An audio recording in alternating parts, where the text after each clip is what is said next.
What is going on, everybody? Welcome to this week's episode of the Delicate Plan podcast. I am your channel host, Primitive, and as always, I got the most epic co-host of all time who is staring across from me, Dante. What's going on, man?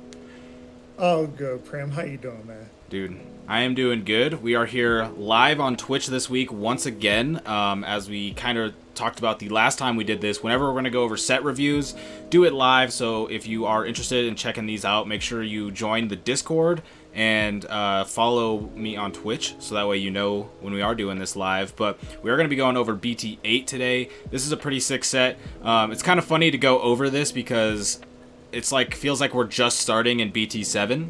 And so I've been playing a bunch of BT7. I saw you yesterday playing your Dorugoromon. Or no, you were playing Alphamon against Dorugoromon. Yeah, I changed the deck up. I had deck profile coming here in this next week. You know, just do the rough draft of it, and you know, just gotta get some input on how I should change it up. I feel pretty good about it.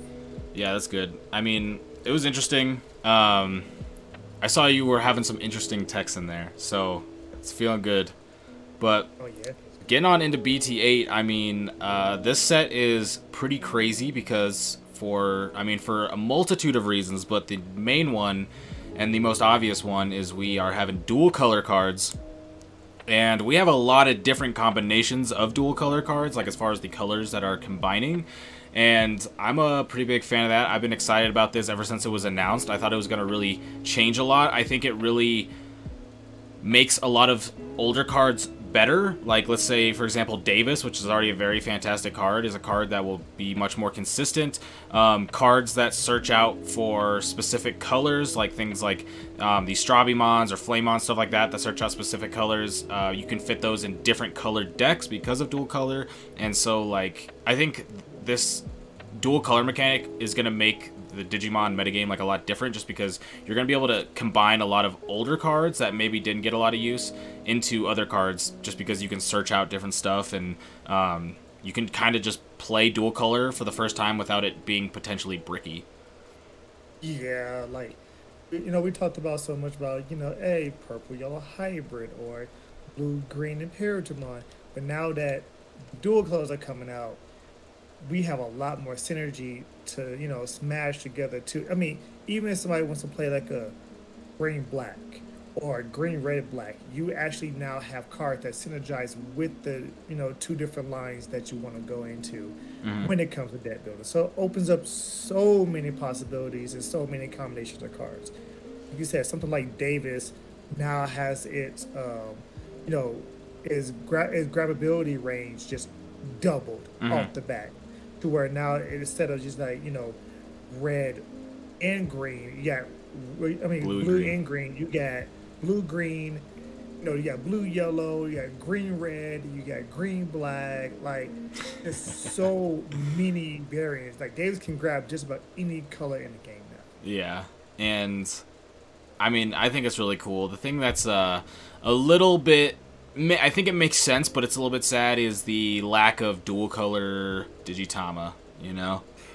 Yeah, I wanted that. I wanted the Digitamas to be like, you know, and, you know, let, you know, maybe like a BB-Mon be like green red, or a Digimon like that.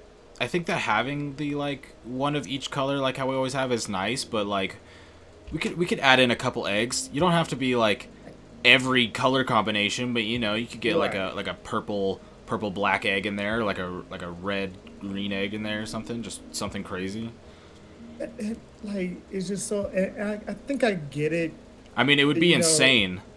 Yeah. First of all, it'd be insane because we already have rookies and stuff that are going to be able to digivolve onto different colored Digitama as it is. Like, we can see right now, we can see the Hawkmon, we can see the Padamon. I mean, it's like the Vmon. You can already digivolve some of these rookies onto different colors, but if you had multicolored Digitama, you could literally just play the craziest rookie combinations, because you would be able to digivolve into both. I mean, and my thing is, it would make my dream come true to play a Rainbow Leopardmon deck like I wanted to play back in BT3. Alright, so let's get on into these Digitama then. We got the red one, Gurimon. When attacking once per turn, this Digimon has 6k DP or more. If this Digimon has 6k DP or more, trigger draw one. Pretty good. Yeah, not bad. Not I like bad it. It's a red egg that gives you draw, and getting 6k in red is really not that hard, considering that they have so many like buffs, and just a lot of Digimon are already kind of in that 6 to 7k range for champions anyway. Yeah, yeah. I think that's actually a pretty good egg. And then we got Hiyarimon, which my favorite card art from these Digitama. This thing is adorable. All turns, while your opponent has no Digimon with Digivolution cards, this Digimon gets plus 1000 DP. This gets a meh from me. Yeah, yeah. This gets a certified meh. Standard. Yeah. I mean, with things like Upamon and those kind of cards, like it overshadows this card. I think this is just a very high like requirement for a really low payoff. Because we have other ways to gain 1000 DP with like Digi-Eggs by having like 8 cards and stuff. This is, your opponent has to have no Digimon with Digivolution cards. So if they have 1, then you're not getting the 1k. It is all turns though, which is actually pretty big because the egg that we have is only a your turn egg right now. So all turns is pretty big, but I feel like it's not, it's going to be pretty easy to play around. Yeah, it's too big of a cost. It's too big of a cost. Yeah. Like if you say 2 or more Digimon with no Digivolution cards, then I'll be like, yeah, that's fine. Because I mean, there's like things where it's like if they have no Digimon, obviously, then you're good. Right. If you're able to, if they have 1 Digimon, you're able to strip it, you're good. But if they have multiple Digimon, or if they go into a hybrid or anything, it's just there it goes. You can like play over it too. It's an early game card, most likely. Yeah. Freemon for yellow, your turn. While you have 3 or more security cards, this Digimon gets plus 1k DP. I think this is fine. Yeah. This is a lot more manageable. This kind of makes sense in yellow to be having 3 or more security cards, and the plus 1k DP is like, I don't know, it could maybe be influential. I don't really see it being more useful than maybe the minus 1k eggs that we have now with like Koromon and Pikmon, or just like, I mean, yellow has some pretty good eggs. You have Upamon, you have the Cupidmon, you have I mean, the Freemon's also going to be a pretty good yellow egg, but I feel like it's a little less good from the other eggs. Yeah, yeah. I think this is probably what the 3rd best egg in yellow right now. It depends, because I think I would put Pikmon and Upamon up there. So I think it would be competition between Koromon and this, probably for sure. I mean, if you playing like a Razanmon deck or something like that, that you can control your security very, very well, I mean, then this is a perfect egg for you then. I mean, this would even be good going into it because we're still going to have Jet Selfie and stuff like that, so you're going to be able to do multiple different cheap recoveries, I'm sure. Yeah, yeah, I can see that. BBmon. Do you know what the little baby next to this BBmon is called? Because I'm a fan of it. I do not the top of my head, no. Alright, well whatever this little Digimon is amazing. I'm a big fan of it. BBmon, opponent's turn. While all of your Digimon are suspended, this Digimon gets plus 1000 DP. It looks like they have all their, because these are in-training Digimon. So they're the in-trainings. And there's a level below that. I can't remember off the top of my head. But it looks like they have all their prior Digivolutions in there. I don't really like BBmon. No, not at all. Because you have to have them all suspended. Yeah. Yeah, and if you have more than just the Digimon that this is attached to suspended, that's kind of a big commitment, because then things can get attacked over. Well, I will say this. I think here's the thing though. The 1k DP when eggs, when they have this high condition, I feel like aren't as good. Yeah, I agree with you. There's only one niche to this, and that's in Shivamon. Right. Which Shivamon, I believe, is in this set, but this is the only like this DGA would go perfect in Shivamon, but outside of that, like 9 times out of 10, you're not using this BBmon. Yeah, yeah. Then we got Kyo Kiyomon, Kayukimon. I don't know how to say that. I think I'm a Kyo Kiyomon. Kyo. That sounds right to me. I'm not sure, but your turn, once per turn. When an effect places a Digivolution card under this Digimon, it gets plus 1000 DP till the end of your opponent's next turn. So, I mean, this is just you play the 4 Doraemon in one of these, right?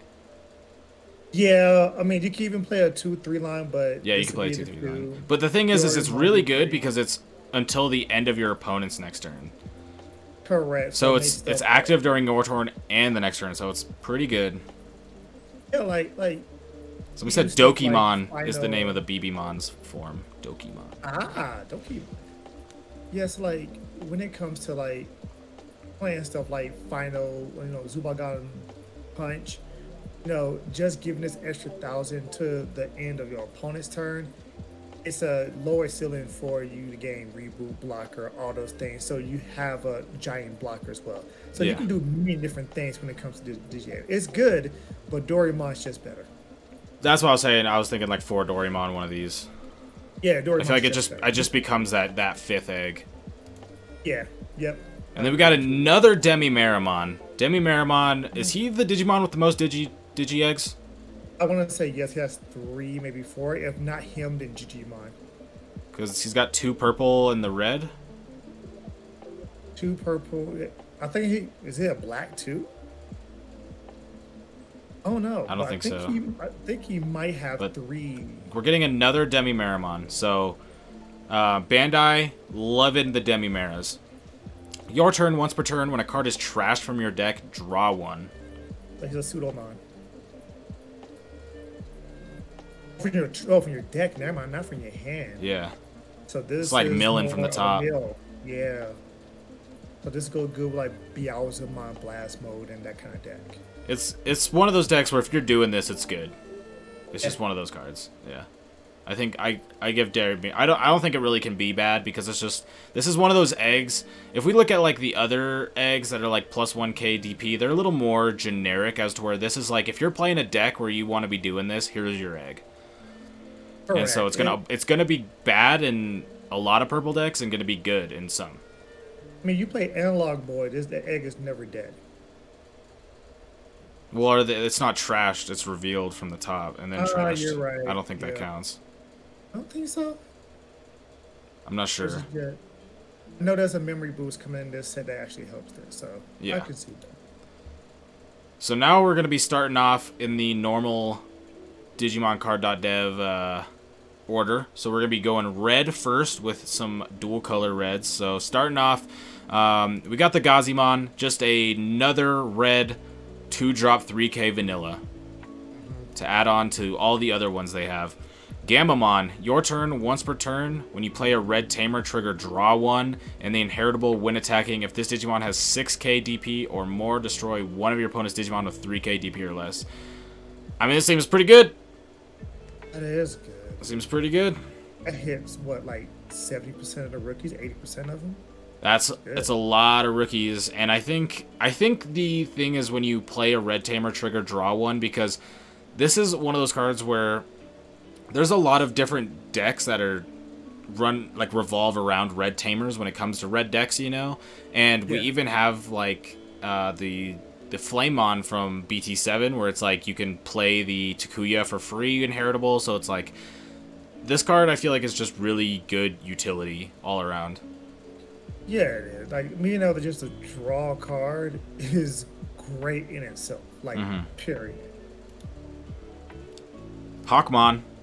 On play. So Hawkmon can digivolve onto both yellow and red eggs. Pretty big to note. On play, reveal top 4 cards of your deck. Add 1 2-colored card with red from among them to your hand. Return the remaining cards to the bottom of your deck. So, just a pretty generic dual-color searcher. Can be played in both red and yellow eggs. Seems pretty decent. The on-play is amazing. Grabbing any red dual color combination, like it opens up the like remember how we was talking about Davis being able to just grab really any card in the game? Hmm. Agumon can reach about half of the cards in the game right now with the red and the and all the dual colors. Like this is actually a very good card Hmm. when it comes to red. Yeah, I'm a fan. Aquilomon can Digivolve onto red and yellow, level 3s. When playing this card from your hand, if you have a yellow Digimon in play, reduced its play cost by 1. So you can on-play this for 3 if you got a yellow Digimon in play, so it's pretty decent. And then when attacking, if you have a yellow Digimon in play, you may delete one of your opponent's Digimon of 5k DP or less. I mean, so here's the thing. Bauhuckmon is pretty good, and it does the same inheritable. But this is a champion that can be played for 3, can be digivolved into 2 different colors, and having a yellow Digimon in play is a pretty low commitment for a pretty decent inheritable. Yeah, I was just reading over the Haribo again. Like that's actually pretty darn good. Being able to pop 5k DP or less, meaning one call to evolution blockers won't stand a chance. Mm-hmm. And then committing 3 memory for a champion. Like you can commit 3 memory for a rookie. You can commit 3 memory for a champion. Yeah. Like this is actually a very good card. Because here's the thing, a lot of cards that are like this, where you're playing them for super cheap, don't really have this good of an inheritable. Right. Like being able to pop something. Mm-hmm. That and it can work in dual color because it can digivolve on top of 2. So that's actually good. I like that. It's pretty good. I'm a fan. Let's go Cyclonemon. Red, black. So it can obviously digivolve onto red and black rookies. No effects, but inheritable. When attacking, delete one of your opponent's Digimon with 2k DP or less. I mean, it's dual color, so it's got that going for it. But I mean, when we're looking at Aquilomon, and then I look at this, I mean, it feels like a worse Aquilomon, but it's for like a whole different archetype. But I don't know. Delete one of your opponent's Digimon with 2k DP less is like nice, but that 3k is usually that kind of sweet spot for rookies where if you're deleting 3k or less, you have a lot broader options than 2k or less. But I mean, it is a red black, so it's gonna be good for that. But I think its inheritable is it's just okay. I think it's okay. Yes, man, you're right. Like if it was 3k, if it'd be 3k, this card would be pretty good. I like right now it's at like sitting like a 4.5 to 5 for me, and if that's at 3k DP or less, I think that would bump it up to like a 7. I think it'd be pretty good dual color with just a generally decent inheritable, and it's still a generally decent inheritable. It's just that, like I said, the sweet spot for 3k is a really big difference for something like this. Yeah, like my whole thing is if this was like a red yellow, then the 2k would make more sense because yellow can reduce DP to get it to that 2k to then delete it. I mean, red has these kind of effects, and it's like a red card. Because if it was yellow, it'd probably be give one of your opponent's Digimon minus 2k DP, because it's like for example, we just talked about Bauhuckmon and Aquilomon have those kind of effects. So this is kind of more of like a red inheritable that's attached to a half card that can be played in black. Yeah, I'm not a fan of this at all. Dude. Yeah, I don't know. It doesn't do too much for me. But then, and then we got Flame Dramon. Love this. Love this. Red, blue. We, of course, got Armor Digivolve. So you can go on top of Vmon for 2.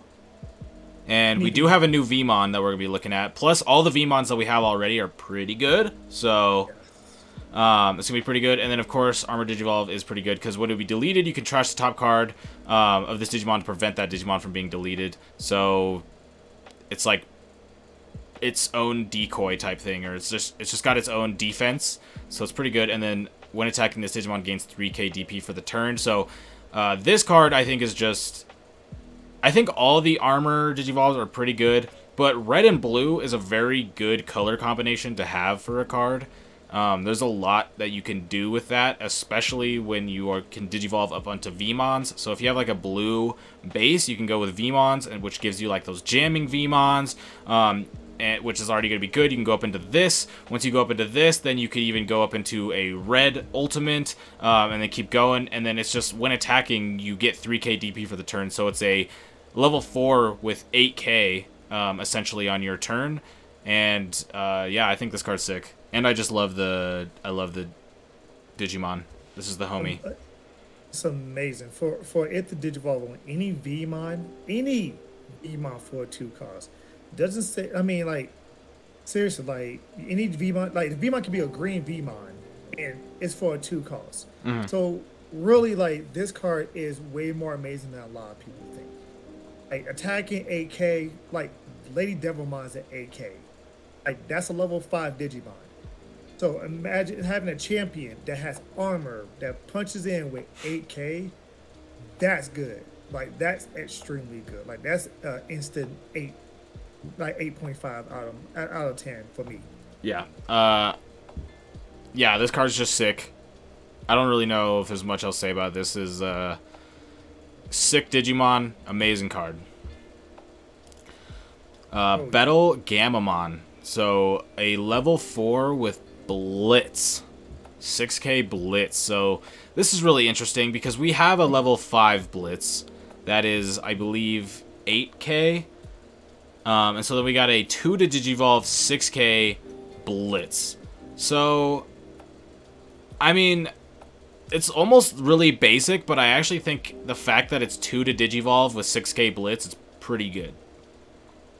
It's cheap. Seems fairly aggressive. It's like probably not a card that you play a bunch of, but you could probably play one of these and get away with it, like being pretty decent.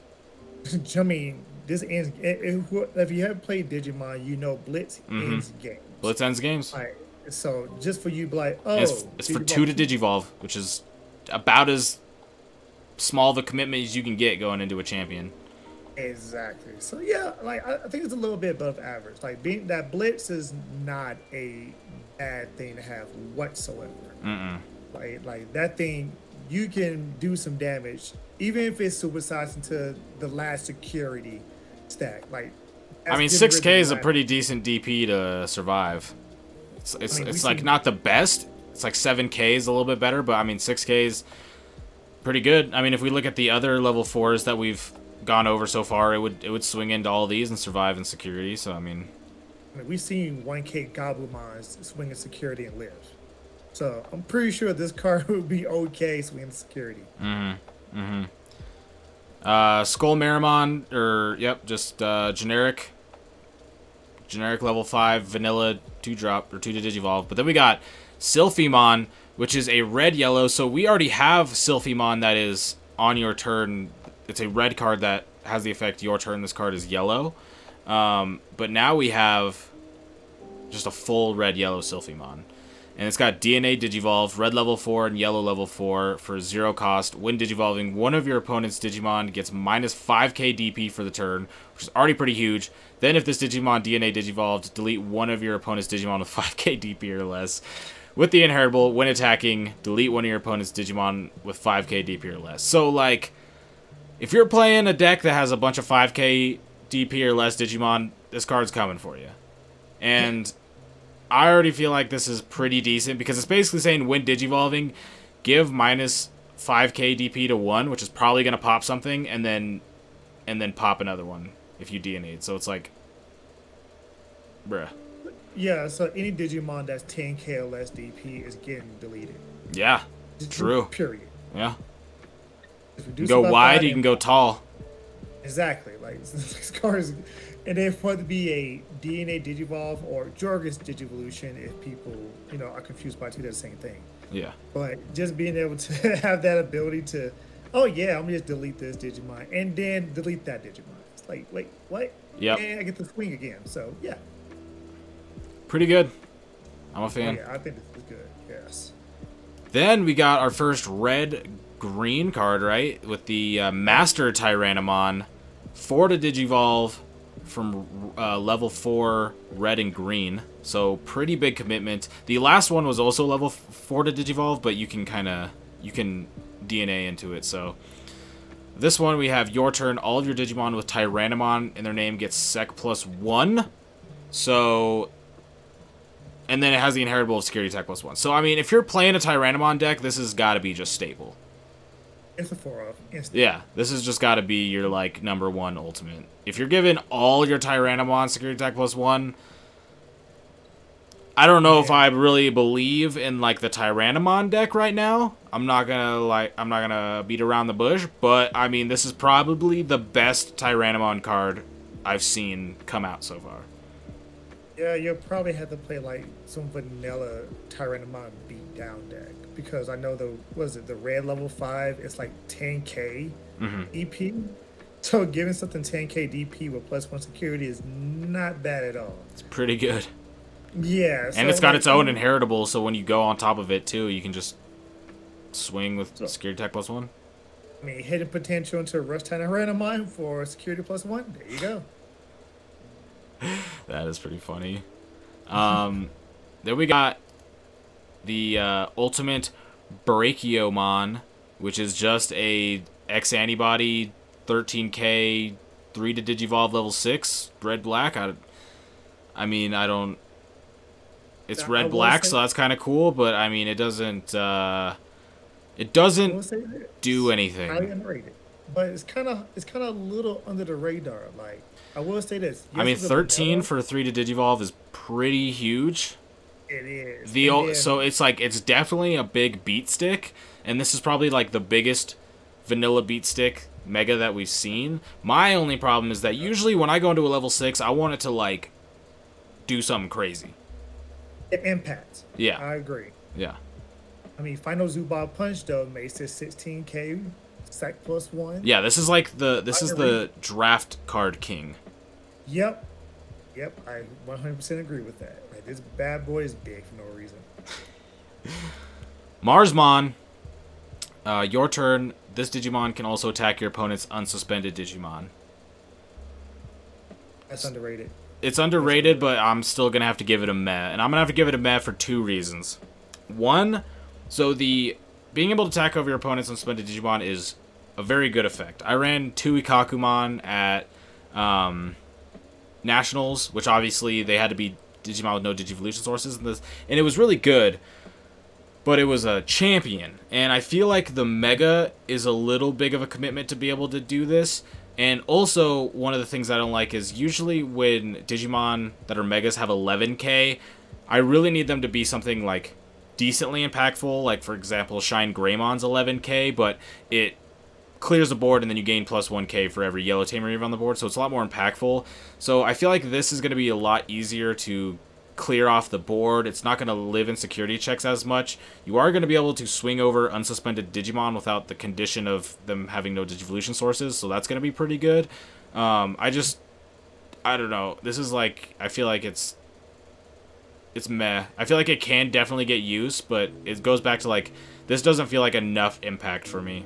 If it had like 12, 13k DP, we'd be talking. Yep, and that's what I was just about to say. Like, if this was 12k, and it wouldn't be crashing to the most basic level 6 Digimon. Like, it would actually be over them to where its effect would be a lot better. Then I would give it a bigger score. But yeah, it's a meh. It's a 4.5 at most for me. Yeah, I just meh. Okay, I don't know how to say this Digimon's name, but this Digimon's crazy. So, when Digivolving, your opponent chooses one of their Digimon, delete all Digimon in play except this Digimon and the chosen Digimon, and gain 1 memory for each Digimon deleted by this effect. And then your turn, when your opponent's Digimon are deleted, this Digimon gains security attack +1 for the turn for each of your opponent's deleted Digimon. So... Jeez. So, I'm just saying. It's insane. I'm trying to even think about what to say. I mean, you're Digivolving for 5, right? So, that's pretty big. But you're getting a board clear. And if it stays onto your turn, you're probably swinging like 5 checks at 13. Which is probably boosted by your inheritables. And I don't know. I mean, there's a lot of ways to be able to get to 5 memory now between tamers, dual tamers, memory boosts. Like, whatever, you know, like you can make this a thing. And we saw early on, like when this first came out in Japan, people were playing this card, and it's insane. I don't know if this is like one of those like I'm gonna put 4 of it in my deck, but I mean you could. This is like Nidhogg, right? Like, when you play a deck in the past couple metas, you don't really play a Nidhogg deck, but if you play a deck that's running that, you can run 1 or 2 Nidhogg in there, because it just does that really sick board clear type effect. And this is that, but, like, to a whole different dimension of craziness. This card is insane. I think they looked at Zulanamon and was like, okay, he was underwhelming. Let's go ahead and make every Digimon Siren from this point forward busted in some way, shape, or form. Like, they just took, like, this is insane. Like, this is a game ender. This is 100% a game ender. Yeah, if you're a deck that goes wide and this comes out on you, you're done. Yeah. If you're a deck that just builds up 1 stack, it pretty much doesn't do anything to you, which is why I say that you probably don't, like, play this as a 4 of, but, I mean, what other cards do we have that have, like, this impact, like, this level of impact at, like, one point in time? Outside of things like Nidhogg and, yeah, Nidhogg, Ultimate Flare. Yeah, but then those are, you know, Schwartz. You know, Nidhogg, yeah, it's a 5 to Digivolve like this. Ultimate Flare is an 8. But they don't get security attack +1. Yeah, right, and then, like, don't gain their memory back to actually potentially push with that security attack +1 for every card. And even if you Digivolve into this and pass turn and it comes back into your turn, you just delete 1 of your opponent's Digimon. Oh, okay, I guess I'll just swing 2 checks at 13. No big deal. You put this on top of the other Digimon that we saw that have the inheritables that you're given -5k, you're deleting 5ks or less, so you're swinging, you're deleting 2 Digimon, you're getting 3 checks. Like this card's insane. Like, I'm a fan of this card. I've been a fan of this card ever since it was revealed. I haven't really seen it played that much, so I don't know the full level of impact that it has, but I can say to 100% certainty that I'm a huge fan of this card. I'm not like the biggest fan of red cards, as I'm sure a lot of people know. Some of the red megas, they just don't really vibe with me with the way they work, but this card is just like it's like a Swiss Army knife of like board clear and aggression. Rest in peace, Waymon decks. Yeah, totally kills it. So what are we giving red out of 10? With the dual tamers, what are you giving red out of 10? You know what? Or the dual color? I have to give it. A and obviously 7. We have more red cards to go over later, but just those are gonna be tamers and options, you know. Yeah, I think the Hawkmon, Quillamon, the Flame Dramon, and the Digimon 7 really carried the color. The Selfiemon's good. The Selfiemon's good. I think I'm a fan of this. I'm gonna be honest. The Gamamon's really good. The Hawkmon and Quillamon are pretty sick. I think the Cyclomon, although we kind of underrated it a little bit, and I still do, I think just red-black is a good color combination. Flame Dramon's sick. Like, most of this was pretty cool with some letdowns. So, yeah. I'm a fan.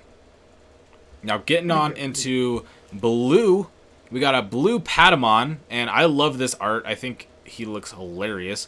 End of your turn, you can DNA Digivolve this Digimon and your other Digimon into a Digimon card in your hand by paying its DNA Digivolve cost. And this is a blue card that can Digivolve on top of blue and yellow Digitama. And it's Padamon. I love Padamon. So, let me get this straight. So, as an inheritable on a champion, you're able to DNA Digivolve with another card from your hand onto this Digimon. So this Digimon becomes a DNA Digivolve Digimon. Is what that's saying? Yeah, so you're gonna have a champion and you're gonna be able to DNA Digivolve it with whatever you need to DNA Digivolve into to play it, but it's an end of turn effect. So it's just like, oh, if you Digivolve into this and then it resolves and it's the end of your turn, you just boom. That makes you skip a step almost, basically. Like, you Digivolve into a champion. Oh, it's the end of my turn, and I'm a DNA Digivolve into, whatever you need. It's dual color. You don't even know what you're putting on top of this yet. Exactly. That's. Dude, this set is getting me hyped, bro. That's actually And we're not even getting into it, but like, oh man, I can't wait to play this set. It's gonna be so fun. So much to go. Man, I've played like 1 or 2 sets of it on TTS, but it's just when there's gonna be actual cards in the hand, and we're at the shop, and everybody there has these cards. Man, this is gonna be so much fun. Oh yeah. Vmon. So we were talking about Vmon earlier, right? With the Flame Dramon. So now we got another Vmon. On, which can digivolve on green and blue Digitama. It's got a really good looking art, and it has on play, reveal the top 4 cards of your deck, add 1 2-color card with blue from among them to your hand, and return the remaining to the bottom of your deck. So this is just like the Hawkmon that we were talking about earlier, except for blue. So I'm sure we can be expecting to see this for each color. But the thing is unlike the Hawkmon and maybe the ones that we see in the future, this one being a Vmon is already a pretty big deal, just its name. And also having the free type is also pretty good in things like the Imperial Dramon. So this card is, whatever I give Hawkmon, I give this 1 point higher, at least. Yeah, the reach is so much vastly, like, more efficient than red. Like, this reach is amazing. Like, if Hawkmon is 7, you give this Vmon an 8 instantly. Like, it's a Davis. It's a Davis. That's what it is. Exactly. Yeah, pretty much. And it digivolves up, so it's fun. And then we got Snow Agumon. So before we get into it, Snow Agumon is awesome. When this card was announced, I got very excited just because we need more Snow Agumon. We need to get, like, Clear Agumon in this game, too. I want to go ahead and get a petition for Clear Agumon. We need all the Agumons. On play, trash the top Digivolution card of one of your opponent's Digimon. So... yeah? I mean... yeah? I mean, yes. I think this is just like how you would trash the bottom. It just as impactful as the top. Yeah. I think it's actually I think it's a little better than meh, just because how blue wants to play, and a lot of blue that's to want to trash. Well, I don't know if I was like as like a meh. It's just like, yeah. I mean, this is just it's a blue card, you know. I mean, it's nothing too. It's not game breaking. It's probably okay. I mean, we're kind of trashing. We're trying to do things. Trashing the top is a little bit different than trashing the bottom, so. Could be more impactful too. Cause and I think this is the only rookie that does that. So I mean, I'm into it, but it's not. I'm more excited about the fact that we have a Snow Agumon. As another name. It's another name. Submarimon. Okay. Samarimon. Ooh, that's easier to say. Okay. So we got Digivolve from Armadillomon for 2 cost. So we're going from the desert to underwater. We got Armor Release, so can trash the top to not be deleted once again. And then when Digivolving, trash the bottom Digivolution card of one of your opponent's Digimon. Then, if one of your opponent's Digimon with no Digivolution cards gets minus 3k DP for the turn.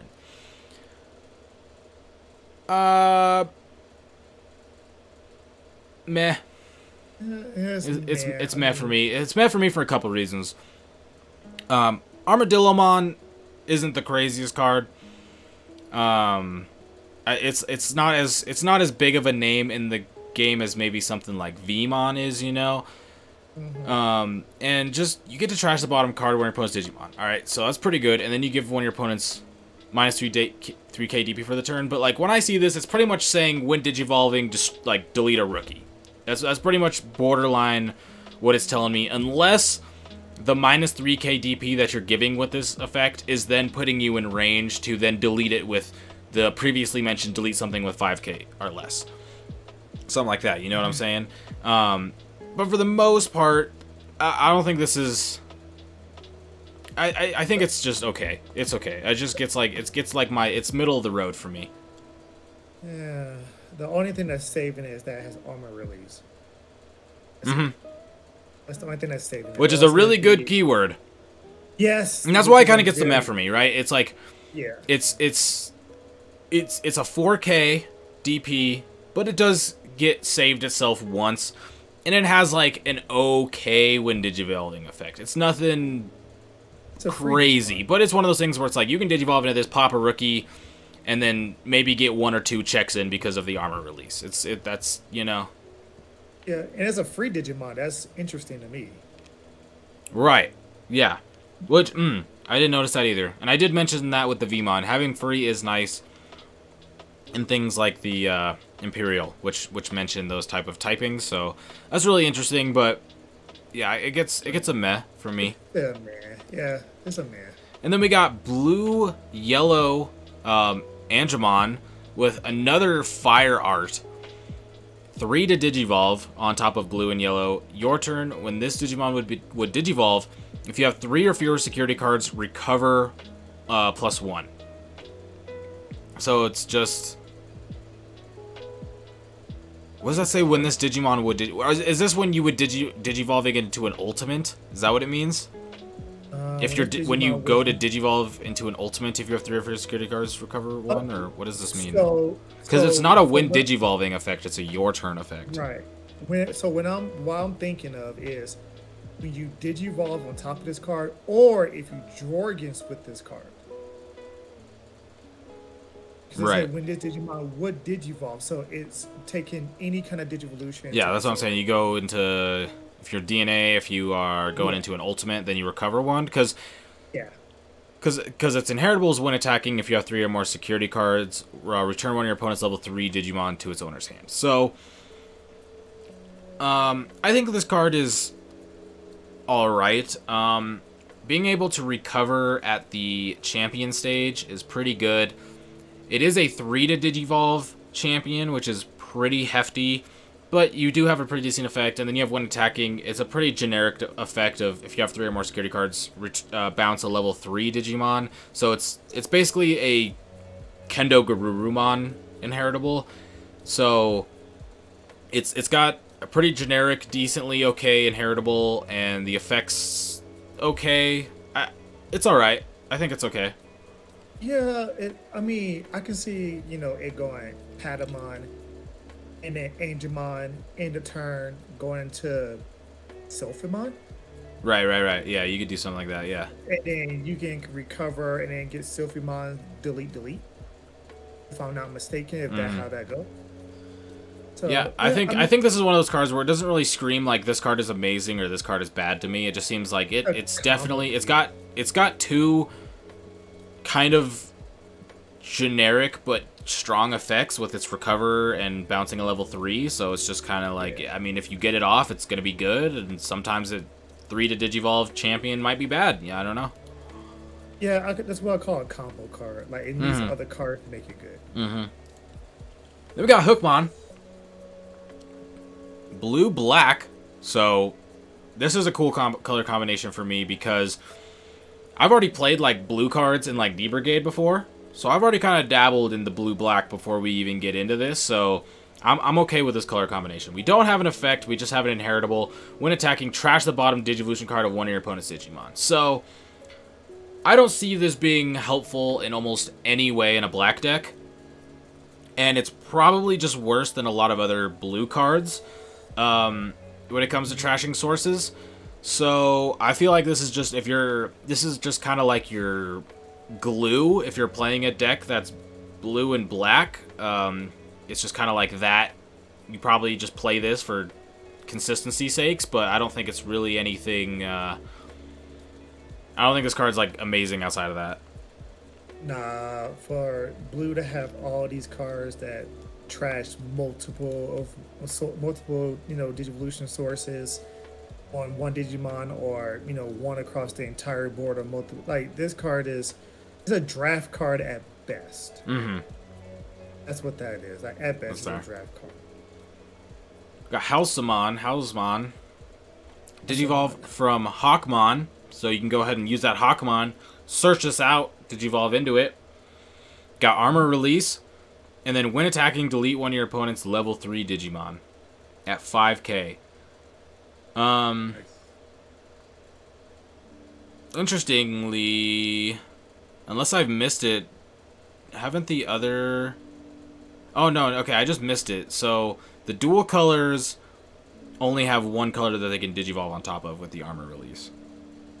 So you can digivolve on top of a blue, or you can digivolve on top of the Hawkmon. Yes. Okay. Yeah. This is kind of like I was saying. This like when attacking type delete or bounce one of your opponent's level 3 Digimon is just fairly generic. I think this is fine. You can play Hawkmon to search it out, digivolve on top of it, swing, pop a level 3. You have armor release. It's nothing. I think it's like all right. I think it's potentially a little bit worse than Flame Dramon, just because like you're popping a level 3 as where Flame Dramon could potentially swing over a level 5 type of thing.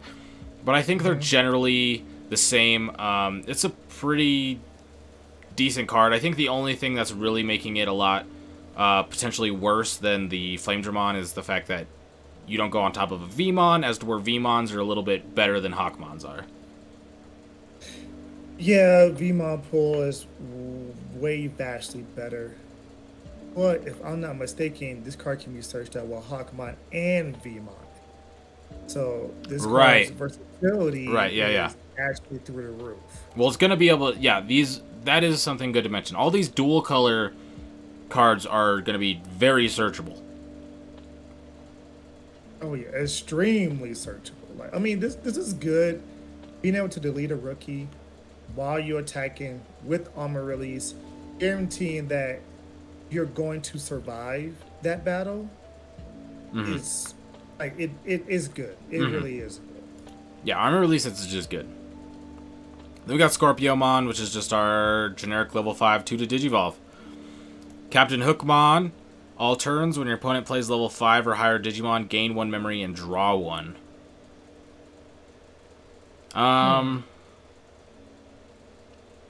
So, with the keyword of play, that means hard play, right? Yeah. So, this is pretty not great.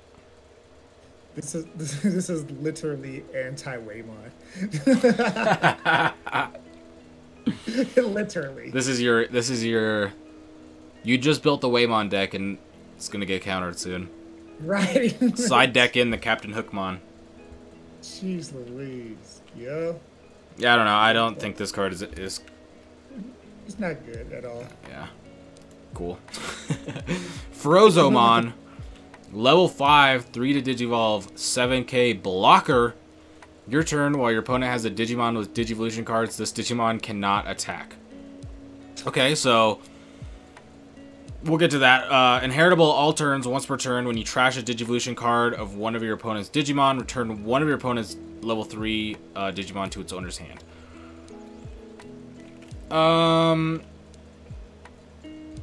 Meh? It's meh. Like, I mean, yes, it's... No. Because I was about to say, it's a blocker that can attack, but Dramon can attack and block, so... Yeah, there's no excuse with this card. It's they had to, because they gave it an inheritable, you know. They gave it like, because it's all turns. It's an all turns inheritable. So if you can trash stuff on your opponent's turn, then you can bounce a level 3. But I don't know. I don't think it's anything too crazy. Look, they hit a Tommy out of security. It can do that. Yeah. That's about it. Then we got Selfie Mon, which is just another 13k vanilla level 6. Just when you're playing pre-release, put a couple of these in your deck and you'll be good. But when you're playing the actual game, you're probably never going to use this. So much wasted artwork. That artwork's so nice. It's pretty fire. And this is a card that I would almost prefer to be rare, just because a holo this would be nice. Yeah, I agree. Got Frozomon.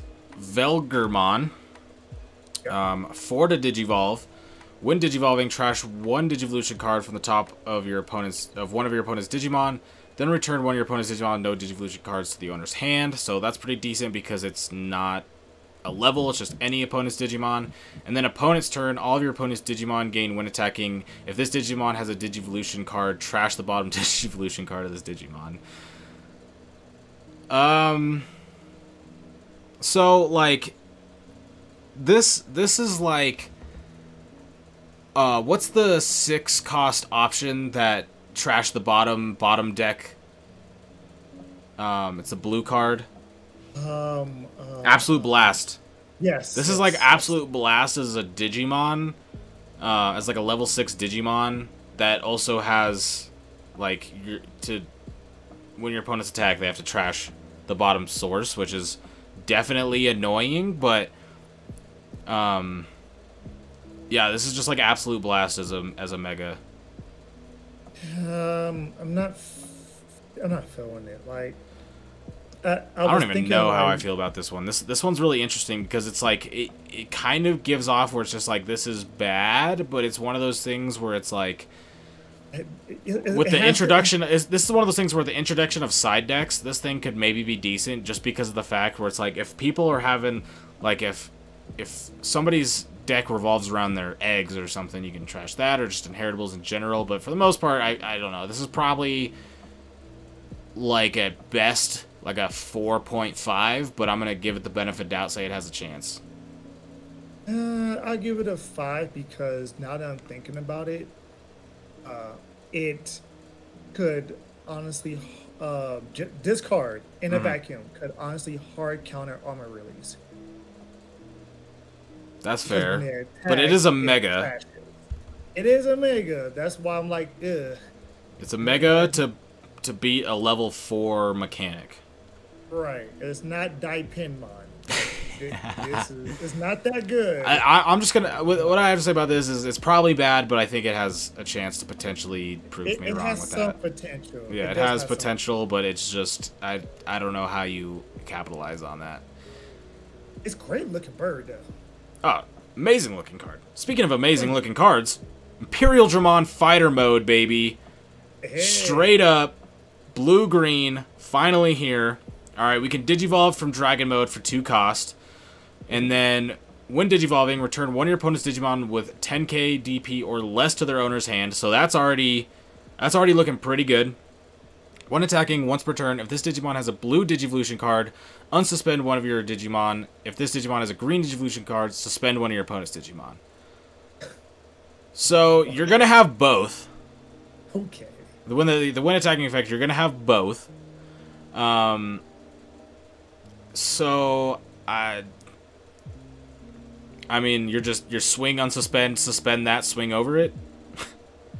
Right. I was like, oh, okay, so you're telling me that you can attack, suspend a blocker, unsuspend, attack again? Like, okay, I take it. Like, and I can bounce another card. Oh, we can HPD into this too. Oh my goodness, you're right. It's a blue-green card. No. No. You don't even need to go into Dragon Mode. Wow, you're absolutely correct. I'm excited for this card. I love Imperial Dramon. Any Imperial Dramon sport is cool with me, especially when we get into the new like Davis Ken card later. I mean, when you're attacking, you're gonna activate this effect both like every single time because of dual color cards and just generally the cards you're gonna play in this type of deck. And I mean, it's just pretty decent. The when Digivolving, you get to delete a 10k DP or less, so that's going to be able to delete pretty much every single level 5 or lower. Some conditions you may be able to delete a level 6 depending on what it is, but it's pretty much like you can delete something 10k or less, so that's a good when Digivolving. And then when attacking, you just suspend your opponent's mega and then swing over it. I'm sorry, I looked at the chat and somebody said Fighter Mode is here to throw hands. That's absolutely correct. He's here to throw these hands.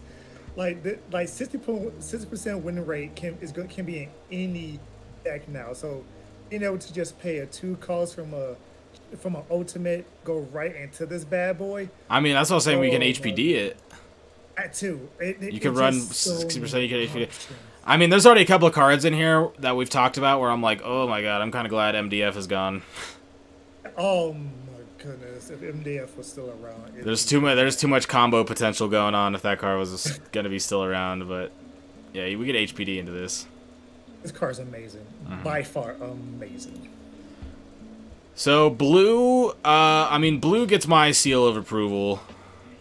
Yes, it does. It gets a stamp from the Digimon Laboratory. Like, I'm down. it's There's just amazing. like Red. There's a couple duds, Right, but like Captain there's some pretty big hits. I think the Padamon is definitely decent. The Vmon's just really good. The Snow Agumon's going to be good.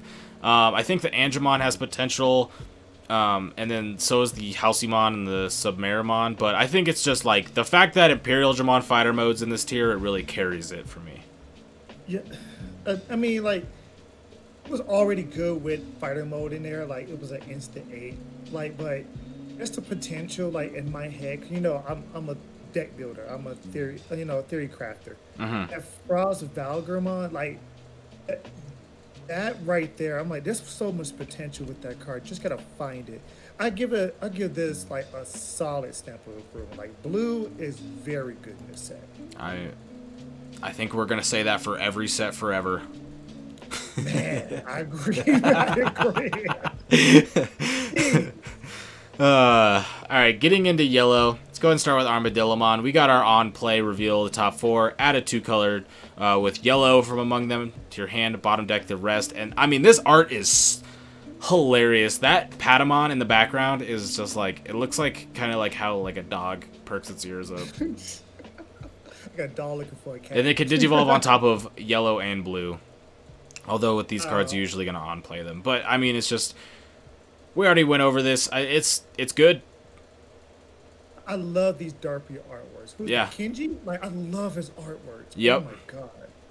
The artwork in this game is just... That's the underrated part. We haven't talked about how good the art is enough on this podcast, but the art in this card game is just, like, in my opinion, like, a lot of the time, leagues ahead of most other card games. Pokemon's got some pretty good arts, but this game has good arts on, like, their commons. Like fire arts on their commons, like, consistently. As to where, like, Pokemon has some good arts, are kind of generic, but Pokemon has, like, really good alternate art, super rare, expensive cards. That's where it's just like, this is an Armadillomon. It's an uncommon. It's got a pretty good art, you know? I mean, look at Selfie Mon, for example. It's a comment. Look at the art on that bad. Yeah. It's just amazing. Amazing art. Amazing. Then we got an Elecmon, a yellow Elecmon, another vanilla Elecmon. So there we go. Candlemon can digivolve on both of yellow and purple eggs. Inheritable, your turn. Once per turn, when you play another purple Digimon, gain 1 memory. Yeah, I'm down. Yeah. I mean, Yes.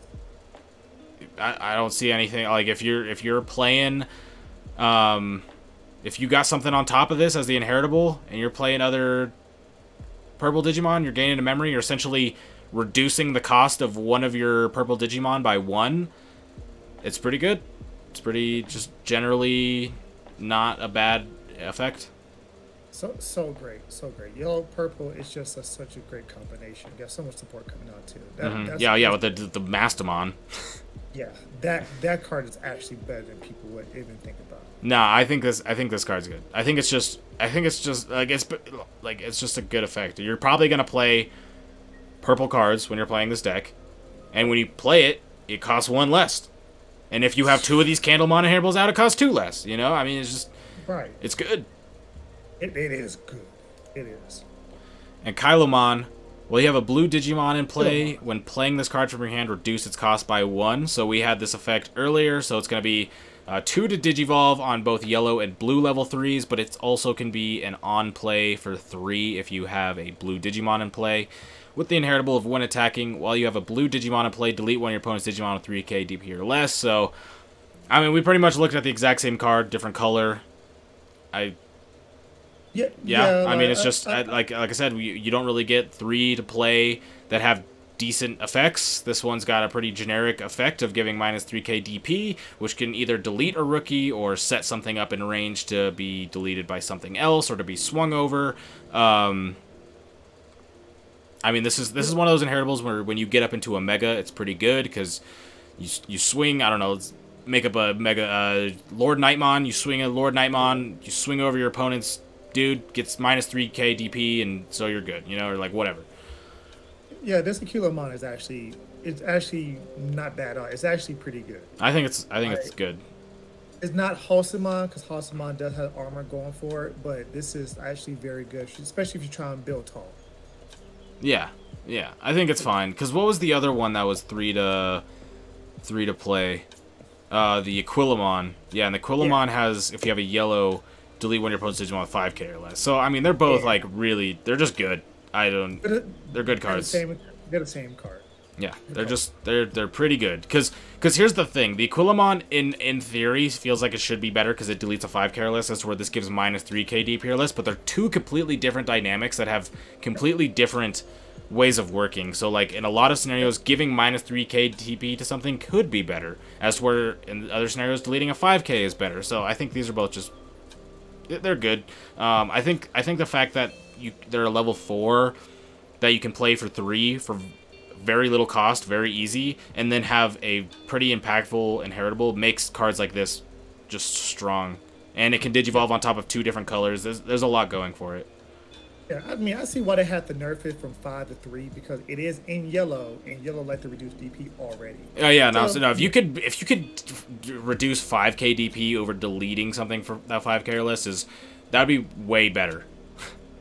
Because you can stack DP reduction. You can't stack 5k or less. When you delete a 5k or less, you delete a 5k or less. When you give minus 5k to a 6k, you can use a completely different card with a completely different effect to get rid of that other 1k and delete that Digimon. You know, so it's like, it's good. Yep. Dino Humon. 2 to digivolve on top of yellow and red. Yellow-red card. When attacking, one of your opponent's Digimon gets minus 1k DP for the turn. So it's got like Pikmon's effect and Kokuamon's effect without the condition. But man, I don't know. This doesn't really scream crazy to me. It kind of screams a little meh.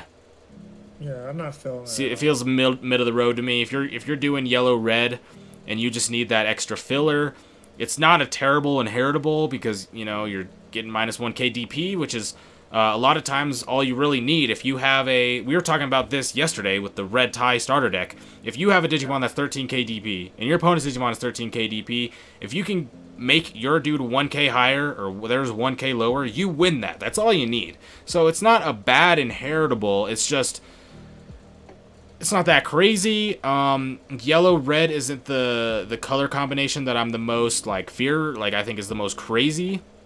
It's not bad, but this just kind of seems like one of those cards where when you're playing yellow red, you play this at X amount for kind of be like a little type of glue, a little filler. It's got an okay inheritable, but I don't think this is like your staple champion.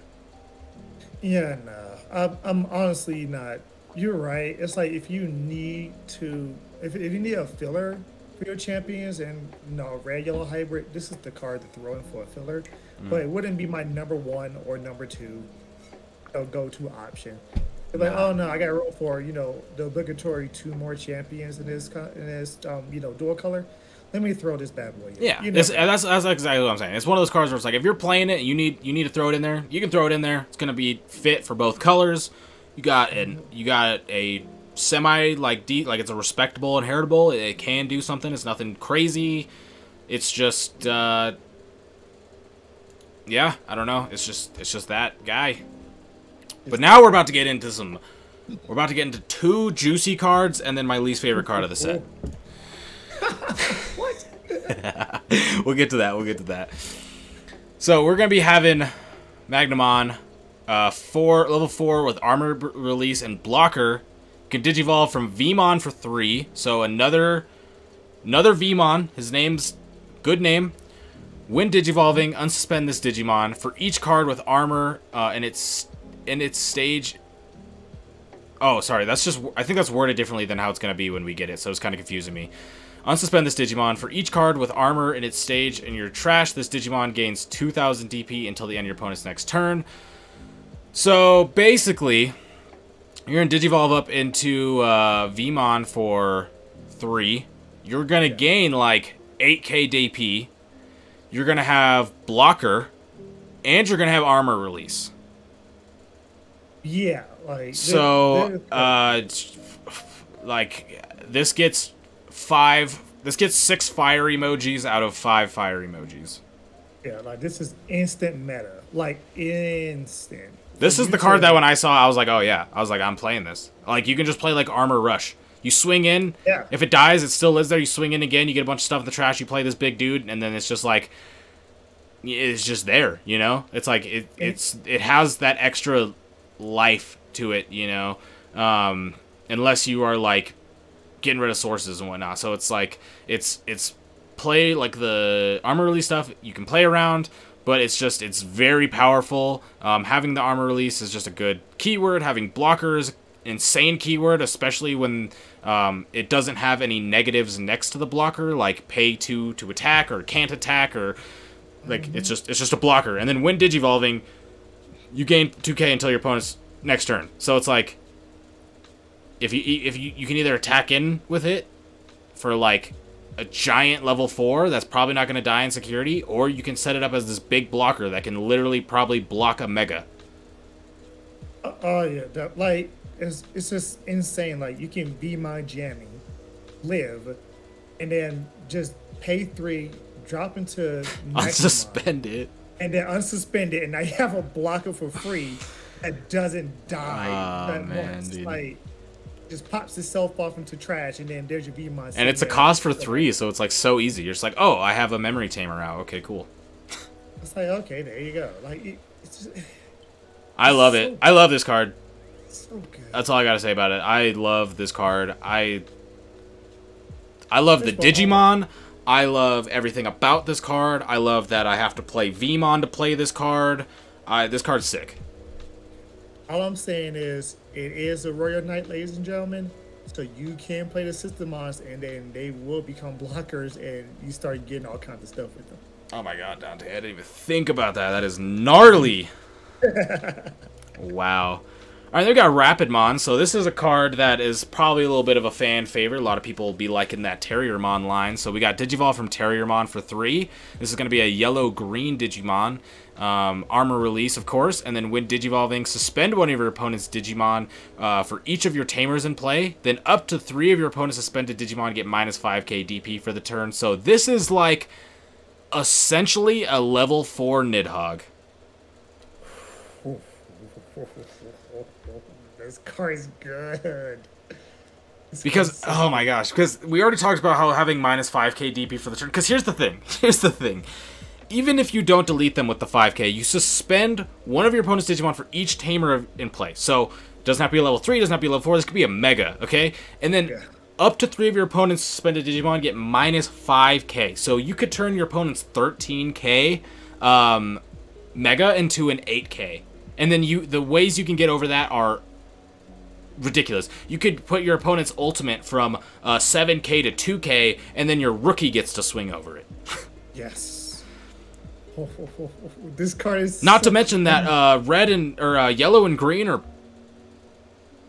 like pretty decent to play together. Like green might have been getting a little not as much love these past couple sets, but for the most part, green has a very high like there's a lot of lows in green, but the highs are very high. So it's like, and the same with yellow. Yellow's got insane cards, so it's like the fact that you can just play this in those type of decks is insane. Terriermon, the memory blocker Terriermon, pretty good. You know, like Terriermon's already a very good card that's probably not going anywhere, especially when we're getting stuff like this. So, yeah, this card I think is really good. Oh yeah, when I saw this card is actually what drove me to look into the armor release. Right. I was like, oh my god, that's actually good. Like you said, I was thinking about the memory blocker Terriermon. I was like, oh, that's amazing. And then you just slide over to the Magnamon. You're like, whoa, wait a minute. Like, do we have a tier 1 deck here? Like, this is amazing. Yeah, they both have this little crazy thing in common where they both have yellow. Oh my goodness, great! This is going to be insane. Because here's the thing.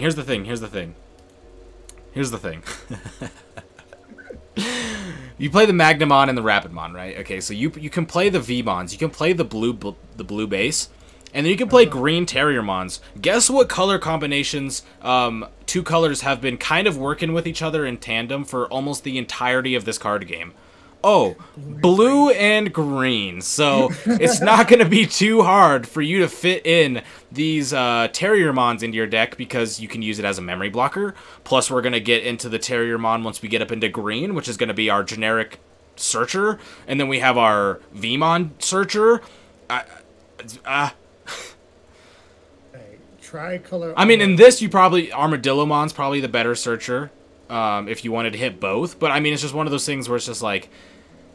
You can very easily play a deck that's playing Flame Dramon, Magnamon, and very easily fit Rapidmon in there because you're going to naturally be able to just play Terriermons because it's like, oh, darn, I guess I'll just hit 2 cards off my Davis every time I play it. Oh, I guess I'll just have Ken and Davis Tamer activate every time. Darn. Man, quad Amaryllis, quad color Amaryllis is a thing. That's Armor insane. beatdown, bro. And you get 4 different searchers that we get every. It's gonna just be like rookie. It's gonna be rookie champion rush. You're gonna play a bunch of rookies to search out your broken cards. And you're just gonna swing into them. Yes, this is insane. Oh, I'm gonna clear your board. No, you're not. Armor release. And then pop everything back. Okay. And then oh, you want to try to develop on board? Oh, I guess I'll just suspend it with Rapidmon, and then no matter what you have, it gets swung over by Magnamon. Sorry. Right. It's like, oh yeah, I'm gonna reduce that, and then Magnamon swing. Okay, cool. Oh no, I got a blocker. Oh, okay, cool. So we just had a couple fire hits. Magnamon, Rapidmon, they go hard. But unfortunately, we're gonna have to talk about this next one. And ladies and gentlemen, I want you to meet my least favorite Digimon of all time, Betsumon. Okay, this thing is in my nightmares. I want it to go away. When they announced that it was a card, I was really sad. My buddy Dustin doesn't even play the card game, and he saw it and sent it to me and asked me how I felt about it. If you don't know who Betsumon is in the anime, go ahead and just Google Betsumon and see some of the most awful screenshots from the anime you're going to ever see because of this thing. Now, getting on into it in the card game. The art is actually pretty cool because it's playing Digimon, the card game, on the art, and all the cards that do that I think are pretty cool. So we'll go ahead and take away that it's Betsumon doing it. When digivolving, you may trash 1 card in your hand. If you do, this Digimon is also treated as the color of the trash card for the turn. Then, if this Digimon has 2 or more colors, trigger, draw 2 cards. So, let me say this. I hate this card. Betsumon, I don't want to have to look at this card from my opponent or me playing it. Unfortunately, it's really good. Right. So, unfortunately for me, this card goes really hard. It's really good value. Being able to add colors really changes how you can play your level 6s, what options you can play, all these different things. And that means that we all have to suffer looking at Betsumon, so I'm sorry, everybody. I love it. I love it. Yeah, okay, like, I personally don't like the Digimon. Like, I'm a huge anime fan. I'm a huge Digimon lover. I don't like this Digimon. Like, wait. In the chat, you know Betsumon is a freak because they stack the sources over the top card instead of under. Look at the stacks on the art. Oh, man. And unfortunately, this card is going to be pretty good value. It's so good being able to turn this into any dual color that you want and then draw to. This is what we call. Imagine if this is like one of those things where I see it and it's just like, I'm gonna digivolve. I'm gonna go ahead and trash me an Eismon, play that out, and then I'm gonna have I'm gonna draw 2. Seems pretty good, and I'm gonna go up into a Mega. I don't know if this is so I might be underestimating it when I say this. I don't think this is like a 4 of, but I think this is one of those cards where it's just like, it can, like, if you can digivolve on top of a yellow, if that's what you're doing, and you want to go different colors, it's just good value because you're trashing a card. So this would pair really good with like purple is what I think about, because purple likes to trash cards from their hand. And then you get to draw 2. So it's like the yellow-purple decks are gonna be just nuts when Mastimon comes out. I think this is the best generic bridge that we're gonna see in Digimon. By far. Yeah. Probably. Like being able yeah. to go from yellow. I just wish it was any other Digimon. I agree. We should have gave Surfymon. Oh, that'd been fine. Give this ability to Surfymon. Oh man. Then Surfymon could do something. This, I just can't. I can't. This could have been an angel woman for all we knew. I'm moving on. I'm done with Betsumon. We got Kayukimon, which has no effects, no inheritables, but it is a yellow-purple 9K 3 to Digivolve Ultimate, so I think that's just worth noting. Nothing to really say about it, but 9K is pretty big. Yellow-purple is going to be notable. Just having that color combination in the future is going to be notable. Yellow-purple and blue-green, I think, are going to be the two most notable color combinations, just because of the starter decks that will be coming with the Imperial Dramon and the Pistomon, of course. So just worth noting. Then we're gonna have another yellow-blue. We got Shuriman, Teapot, DNA Digivolve, yellow level 4 plus blue level 4 for 0.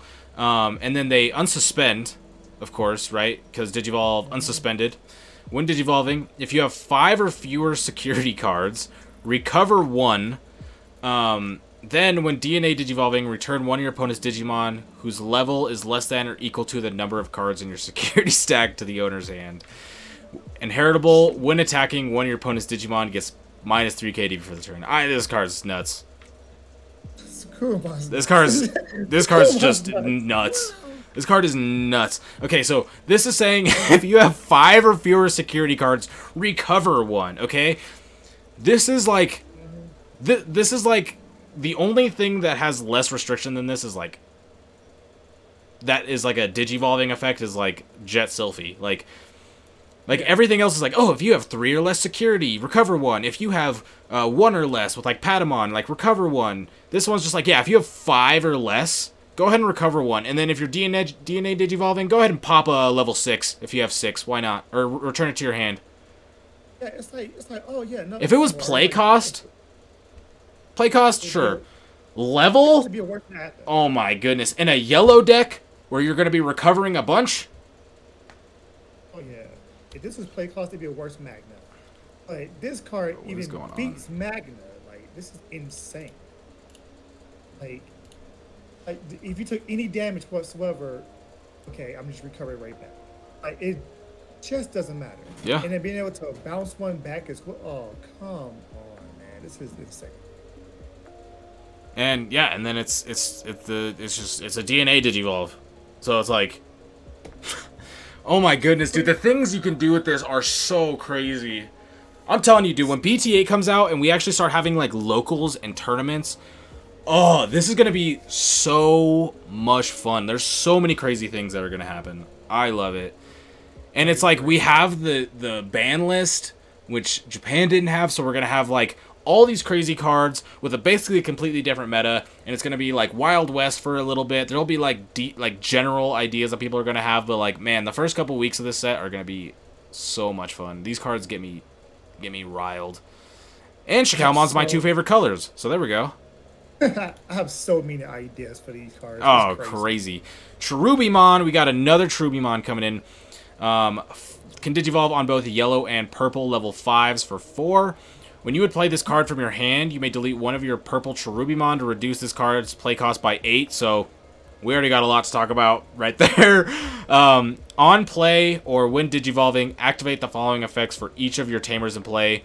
One of your opponent's Digimon gains security attack -2 till the end of your opponent's next turn. So since we're all in the BT7 meta now, I'm sure we are all firmly aware of the Cherubimon that we got right now, where it says on deletion, you get to go ahead and play a rookie for each of your tamers. So we're going to get to do this really cool thing, where if you have that Cherubimon on the board, you can go ahead and play this card from your hand for 3.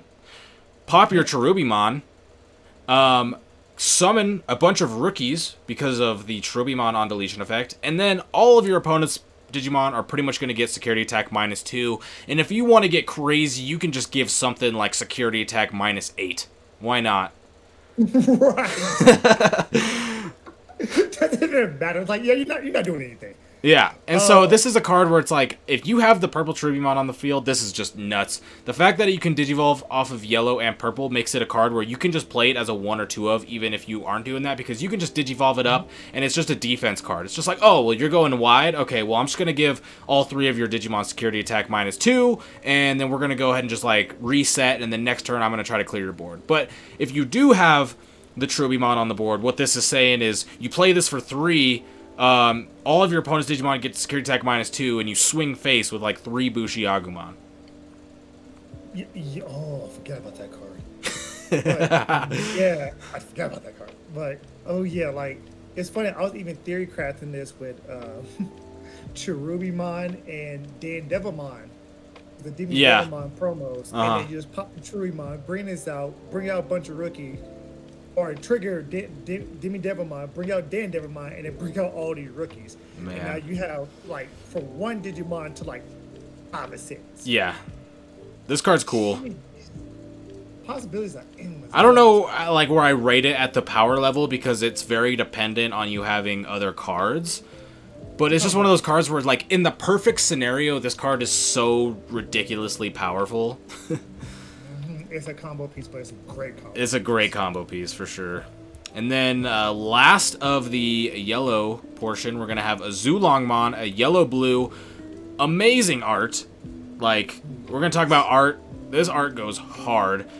This is a rare, right? Yeah, so this is gonna be shiny. So this is gonna be a cool-looking card. So 3 to Digivolve on top of yellow and blue ultimates. When attacking, you may trash the top card of your security stack to gain 2 memory.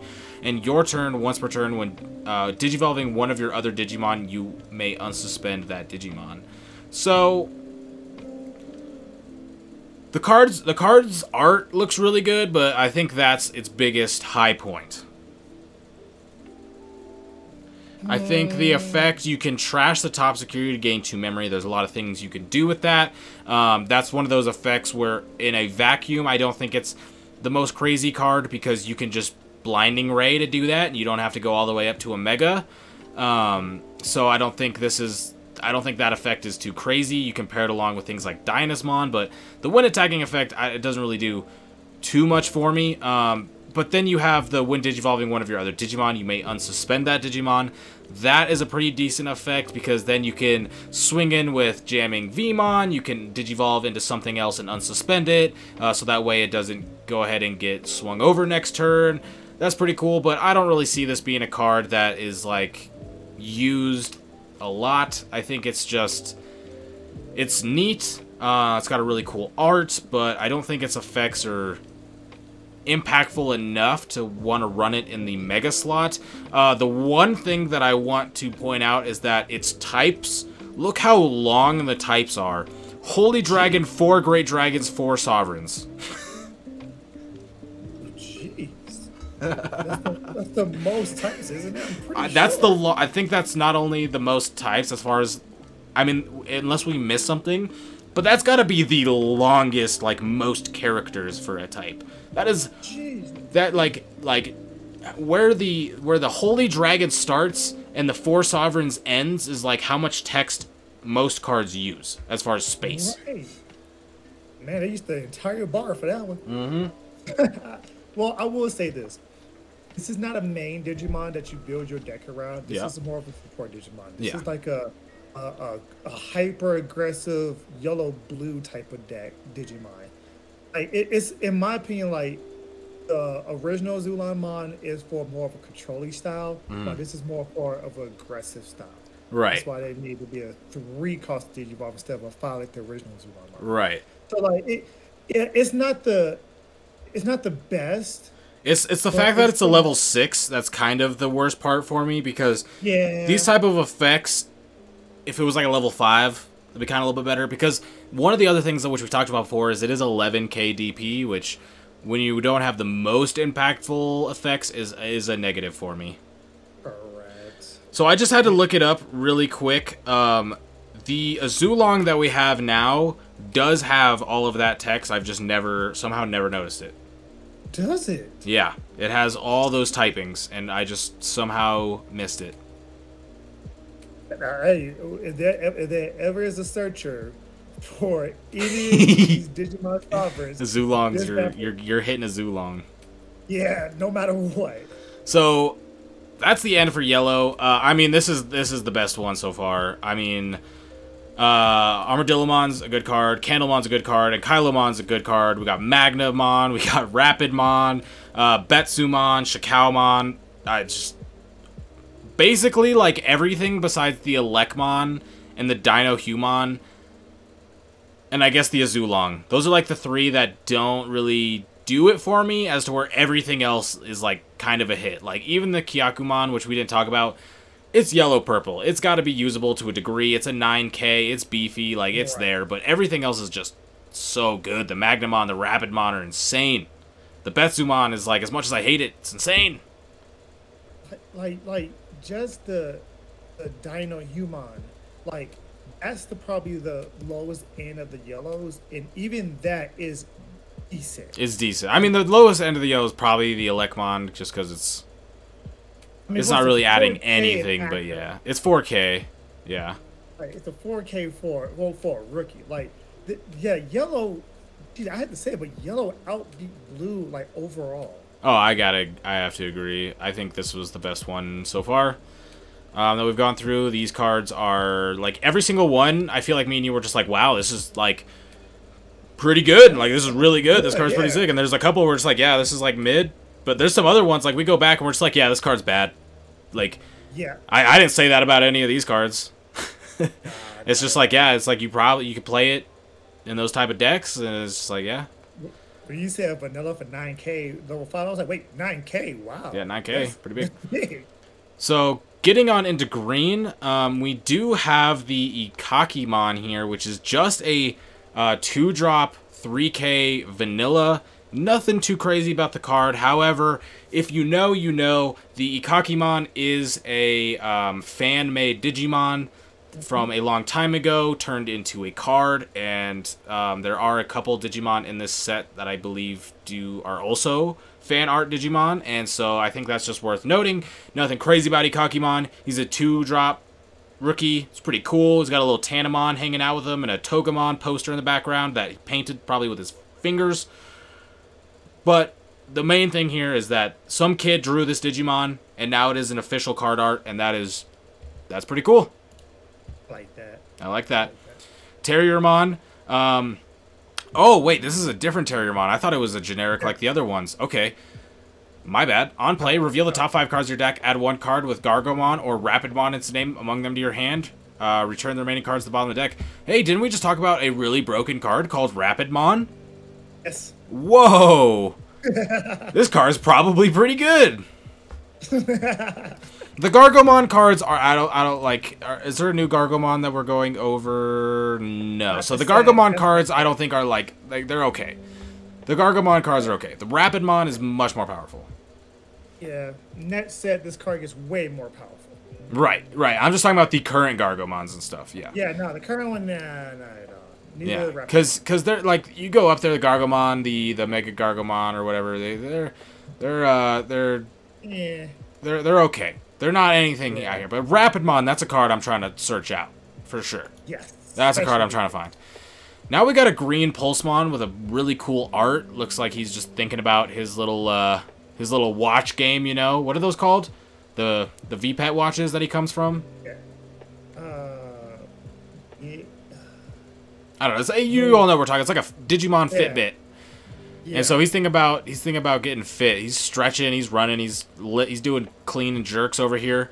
But we got no effect, but we do got an inheritable. All turns, this Digimon gains 1,000 DP for each of your other suspended Digimon. So this is a card that is actually probably pretty decent if you are having the card that this is under is a blocker and you're attacking in. You can get a lot of value out of that. You can also just go ahead and make it so if you have if you have this as like any ultimate or mega, you know, you could tack in with 2 Digimon. If they survive, you just get to go ahead and give that buff on top of the Digimon this is on. And like we talked about earlier, sometimes 1K is all you need to be able to clean up something big. So this Pulsemon gets like this is pretty all right. This is okay. It's got the inheritable being all turns and being a for each effect, not just being 1k Digimon if you have like a suspended Digimon type thing. This is a pretty good effect. I like how they're starting to make more defensive green cards than offensive green cards. I like that. Yeah, I'm down. It's a great card. I'm down. Then we got Shurimon. So we're going to go ahead Digivolve from Hawkmon for 2, so another Hawkmon. This Digimon is dope because he's like a ninja from Naruto, so that's pretty sick. We've got Armor Release, and then when Digivolving, one of your opponent's Digimon with blocker cannot, or one of your opponent's Digimon with blocker cannot attack or block until the end of your opponent's next turn.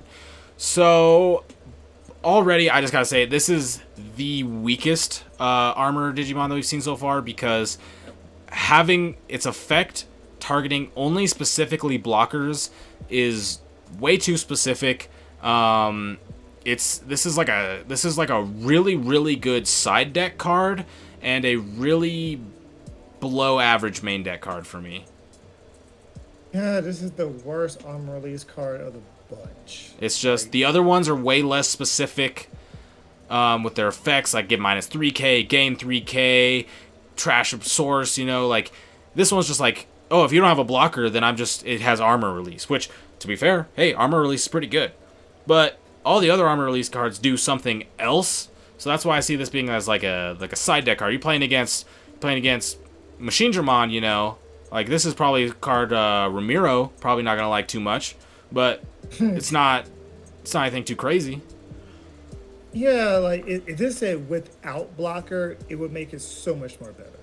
If it just said one of your opponent's Digimon, yeah, without blocker, can't attack or block till the end of your next turn, it would be like doable, because it's like, okay, you're making something so it can't attack next turn, but you're not stopping it so they can't block.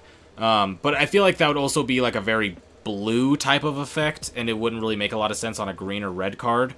But I don't think there's much else to say about this. I think it's fairly not amazing. I don't like it. Yeah, not the biggest fan.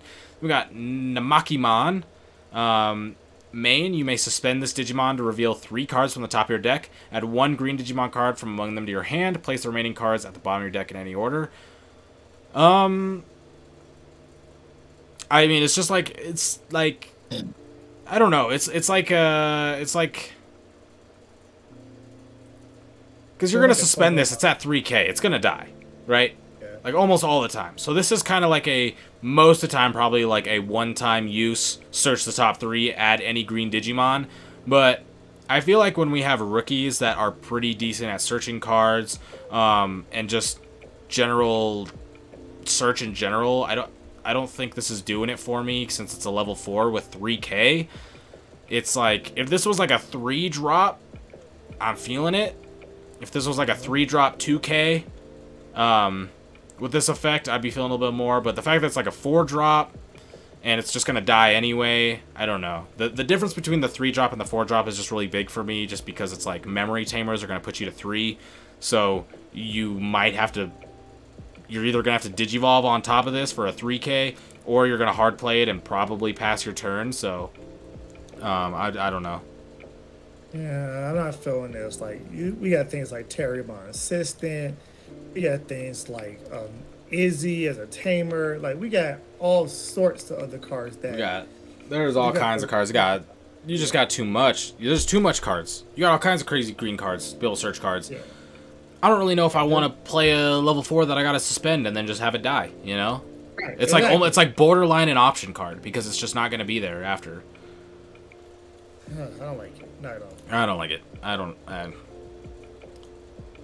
Then we got Exermon. When Digivolving, you may suspend one of your opponent's, one of your Digimon, suspend one of your opponent's Digimon. And with the inheritable all turns, this Digimon gains 1000 DP for each of your other suspended Digimon. So this is where the egg that we talked about earlier comes into play, right? But Agumon. I mean, this card, so here's the thing.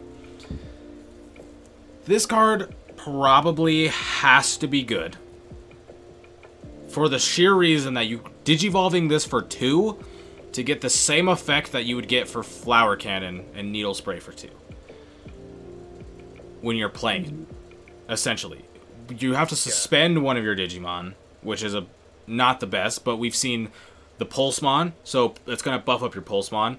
That buffs up with the Exermon inheritable that we have right now, but also it's just generally, it's just like, I think if you have like, I don't know, I mean, maybe this card isn't that great, but I feel like this card isn't that bad. I feel like 2 to Digivolve to suspend a Digimon isn't that bad. You do have the downside of suspending one of your Digimon, but we have the Pulsemon, which is a pretty decent card, the Exermon, also pretty, like, an inheritable that buffs up from this. So, I'll give it a mid. I'll give it, like, a above mid. Yeah, in a vacuum, yeah. Yeah, like, at worst case scenario, you suspend it. You know, you suspend Exermon to suspend one of your opponent's Digimon. Right. But then they're just going to unsuspend during their turn. Well, I'm thinking this as like an effect where it's like you're digivolving this, you're gonna like suspend something as if it was like Digisorption, but then you suspend anything to like swing over it. So maybe Flower Cannon Needle Spray are actually probably just better. This does progress you up in levels and also give you an inheritable. But yeah, maybe it's just mid. I'm gonna give it mid. I don't think it's bad. I don't think it's crazy. I think it's mid. I agree. It's mid. I agree. Then we got Digmon. I love Digmon. I'm just gonna say that. Digmon's cool. Digiball from Armadillomon for 2 cost. So you're gonna be able to search this out from the Armadillomon. Go ahead, Digivolve on top of it. Got Armor Release, of course. And then when attacking one of your opponent's suspended Digimon, gets minus 3k DP for the turn.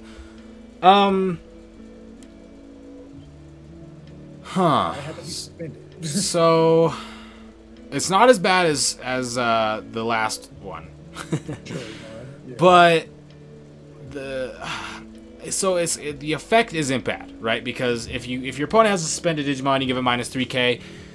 You can go ahead and, like, if your opponent has a 7k on board, you can swing into it, make it a 4k, swing over with Digmon, right? And stuff like that. But if your opponent doesn't have a suspended Digimon, it's not doing anything for you. So it's one of those cards where it can, if you fill the requirement, it's probably fairly good. It's just that you have to meet that requirement. You're going to have to get it suspended first, or they're going to have to attack in and be suspended. So this is a card I feel like definitely is good when it's good, but it's one of the ones that are going to be easier to play around. Yeah, and the thing about it is, like, okay, so I'm trying to find good for this card. If I guess what you can do is you can bait a blocker, where when you no, you can't even do that. See, because when attacking happens before the blocker thing. Exactly. So you can't even do that. Yeah. I mean, yeah. I don't know. I don't know. It's mid. It's not. A lot of the other armor releases just kind of blow this out of the water. I mean, he's better than Shuriman. Oh, he's destroying Shurimon. Yeah. But he sure ain't some of these other ones we've seen. It's like, Shurimon's a 3. He's definitely a 4.5.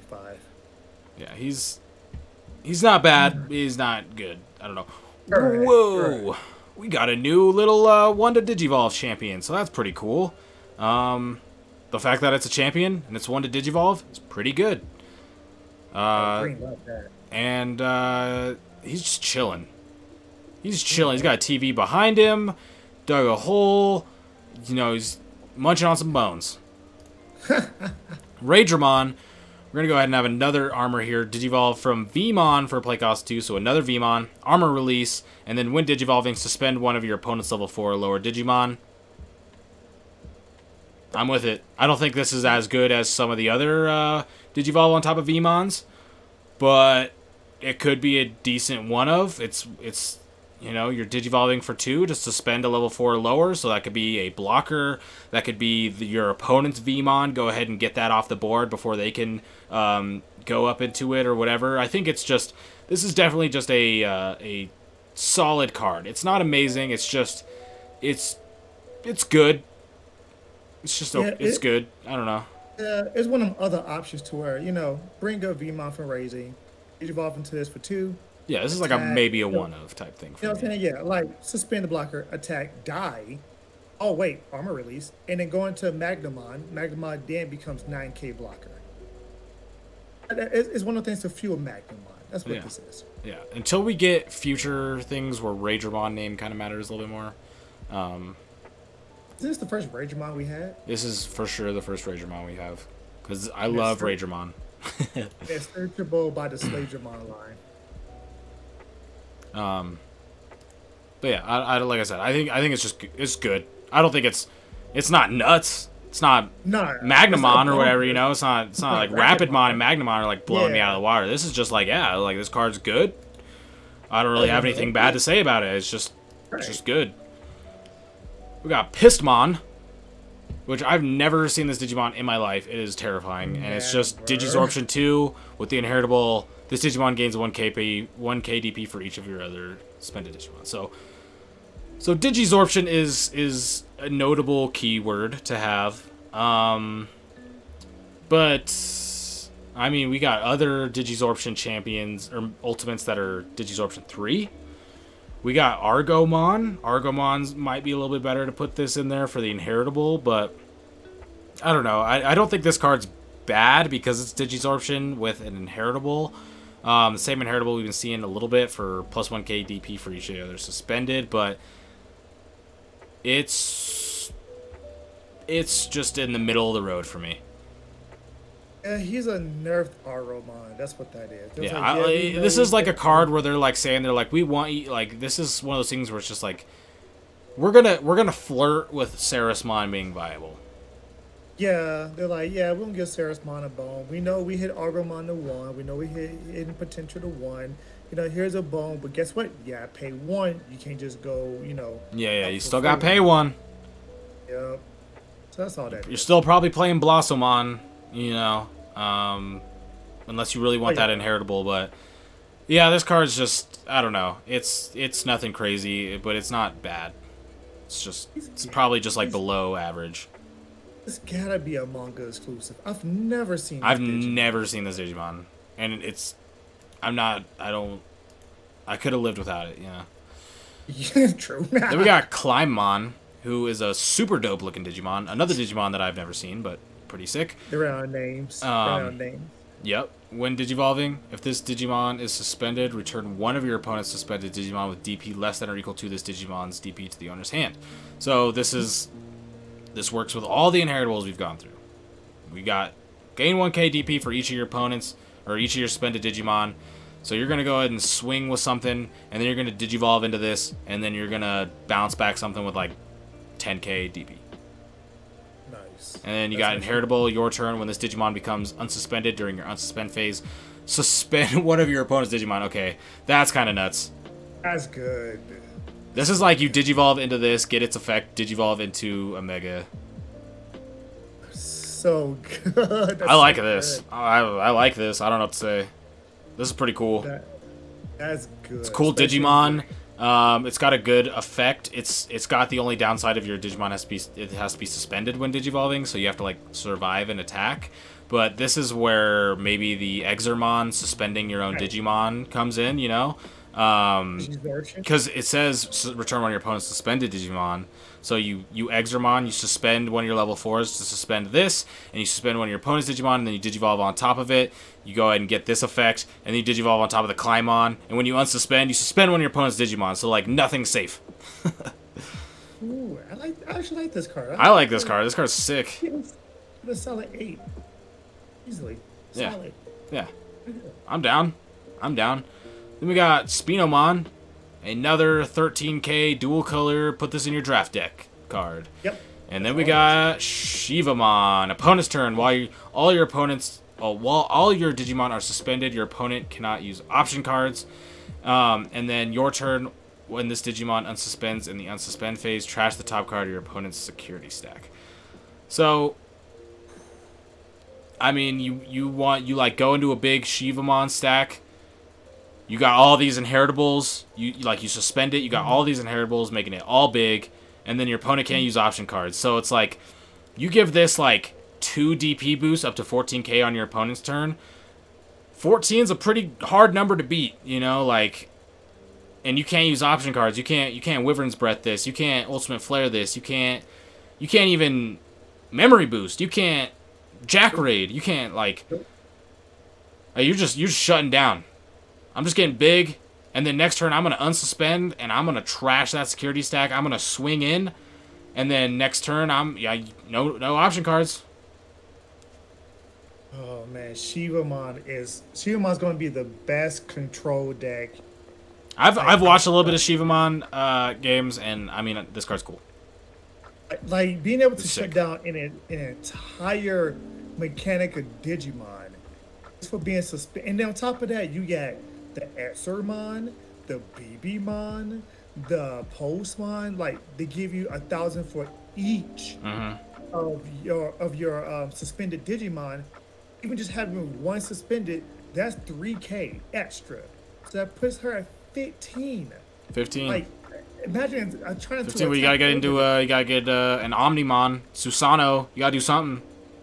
Something like boost it up or something. Like this is gonna be a great control deck. Unless you're playing against a red deck where their dudes are like 19K. I mean, there's not a lot getting over this, and you can't use option cards as long as all your Digimon are spent. That's what I'm saying. You can just make one big Shivamon stack.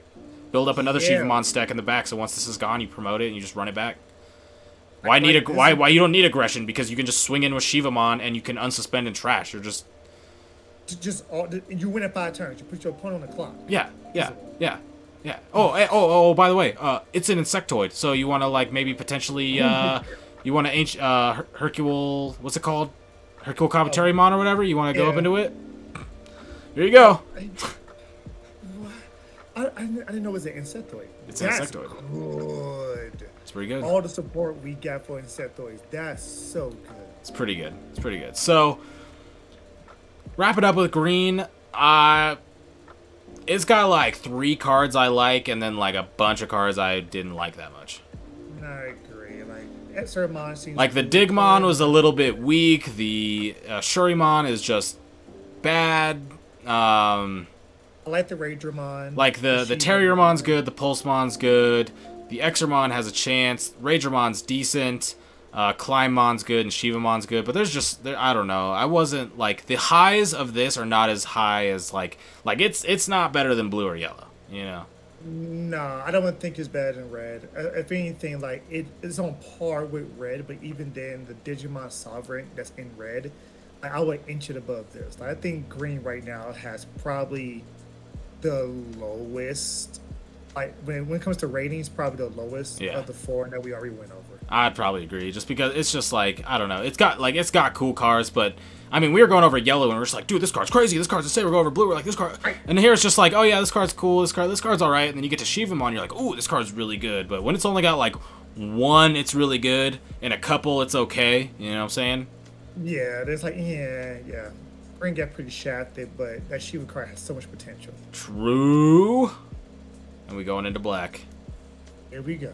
Agumon, on play, reveal the top 4 cards of your deck, add 1 card with Greymon in its name, and 1 Digimon card with Dragonkin in its types among them to your hand. Return the remaining cards to the bottom of your deck. So Dragonkin is a pretty, like, both of those terms are pretty broad terms. There's a lot of things that you can hit with Greymon in its name and Dragonkin in its type.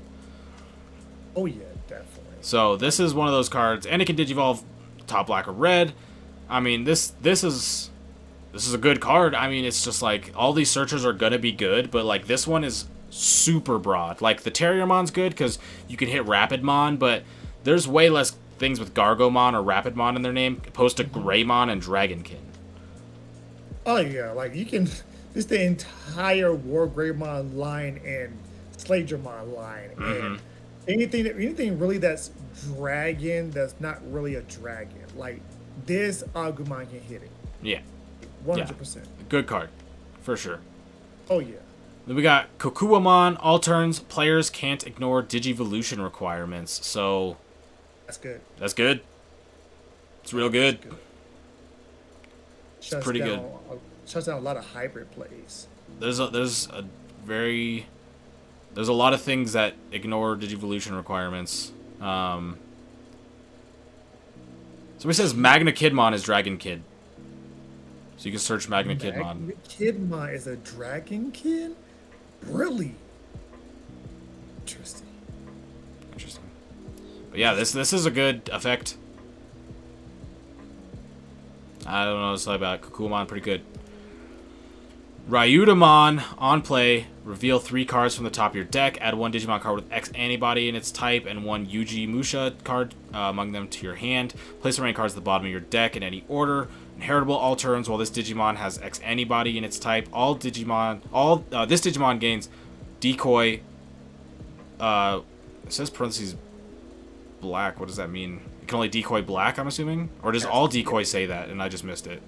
All decoy black say decoy black, so you can't okay, decoy. Gotcha. Okay, so I just missed that. So you're given a decoy if you got X antibody, but it's searching X antibody and it's searching a tamer. So really good, extremely good, really good, yeah. Like that's what the deck needed. Like yeah. This is an instant 4 because it searches. Oh, it's an instant 4 of. If I hear giving anything decoy, yes, I'll take it all day. All day. Pretty good. Thundermon, the name of this card is also treated as Mamimon. I have nothing to say about this. Just wait until you reach the Banshee Mamimon. You'll see why. Okay. Yeah, because I don't remember all of the Mamimon cards. I definitely don't remember what Bancho Mamimon does, so we'll get to it, but it's funny. I don't have anything to say about that right now. None at all. So we got Skull Knightmon Cavalier mode, so more Knightmon support from what we're getting in BT7, which is always good. This card / Digimon is also treated as Skull Knightmon and Deadly Axemon. When Digivolving, this card gains Jamming and Blocker until the end of your opponent's next turn. So those are 2 pretty good keywords. It can Digivolve on top of a level 4 for 1 or a level 3 for 3. So you can also just use this as, I'm going to Digivolve for 1 to cycle, and I'm going to have a blocker. You know? That's actually pretty good. Yeah, you're just you play the Deadly Axemon, you search, and then you can Digivolve on top of the Deadly Axemon for 1 and gain blocker, or you can go jamming, go offensive. That's good. That's actually good. And yeah, I think this is the first black card with jamming. I want to say yes, outside of Inheritables. Yeah. So, yeah, good card. Ginryumon, I love this Digimon. I love this whole line. Just this whole line, the Ryudamon all the way up is just so good. Inheritable, opponent's turn. While this Digimon has X antibody in its traits, it gains blocker. So, why not? Why not give it blocker and decoy, you know? That's good. That's good. It's 2 to Digivolve, too. It's 2 to Digivolve. So that means, like, something like a dual Greymon that can't be deleted by card effects or have its DP reduced, now becomes a blocker. So good. It is so good. I'm a fan. This Greymon art is insane. Man, this man's evil. Jeez. Dude, he's going in. This is crazy Greymon. So we got 2 to Digivolve on top of red and black here. Level 3s, of course. Opponent's turn, inheritable. While you have a red Digimon in play, this Digimon gains blocker. So, I mean, it's not that bad. I mean, having a red Digimon on board is a pretty low requirement considering the amount of red-black cards you could get going. We already have cards out now that are red Digimon that count as black Digimon, or black Digimon that count as red Digimon. So this inheritable is pretty easy to get off. It has Greymon in its name, so it's easily searchable. Pretty good. This is easily splashable, like a lot. This is splashable in a lot. Like you can splash this anywhere. Like red black is probably the best combination that you can play with. And this guy just, because here's the thing, you can play red base and play this as a champion and still Digivolve a red card on top of this, just because the cards we already have that can be red cards that can Digivolve on top of this, and you could just play this as a black champion in a mostly red deck, and then it just gives everything blocker. Yep, or I mean and it gives you a black source to like play Ultimate Flare or whatever. Right, like you can easily play this like a red black deck But if your black Digimon has, reboot, now if you have a red Digimon out, you get reboot blocker. Like, yeah. I think this card, like, it's not crazy, yeah. but it's easily splashable. Yeah, definitely. Easily slashable. This is good. So now we got Catch Mamimon, and Catch Mamimon, another one that we gotta shout out because this was a fan-made Digimon, but I believe it was called something else. I think it was called UFO Mamimon. I don't know, but the original, a long time ago, the origin of Catch Mamimon was from what I understand, was a fan-made Digimon that has come to be canon, Nice. So we got Catch Mamimon. When Digivolving, return up to 4 cards with Mamimon and their name from your hand or trash to the top of the deck in any order. If 3 or more cards returned by this effect, de-Digivolve 1 and to one of your opponent's Digimon. So sure. Okay. If you're this is a card where it's just like if you're playing Mamimon deck, you play this. It's an ultimate. It can de-Digivolve 1, which can mean a lot, especially in armor meta. But you're playing a Mamimon deck, so that's your downside. This is true. I don't know exactly how to say this. Hiyarimon? I've never known how to say this. Close enough. Yeah. Your turn. When a card is added to this Digimon's Digivolution cards by your effect, you can Digivolve this Digimon into a Digimon card with X antibody and its types in your hand by paying its Digivolution costs. If you reduce the memory cost of that Digivolution by 1. So that effect is already insane. And then we have Inheritable Opponent's turn. While this Digimon has X antibody in its type, it gains Reboot. So Yes. this is a minimum 9, right? Yes. This is just like if you're playing this deck, this is nuts. You have to play it. Like, one of the biggest downfalls of X antibody is being able to swing big, but then it's suspended. So you need to have reboot. So given something that's searchable with reboot that has X antibody, it's a card that gives reboot with X antibody. You don't have to play the other reboot cards, and you have a your turn effect that could let you literally Digivolve into your Mega for 1 less, and then it has reboot.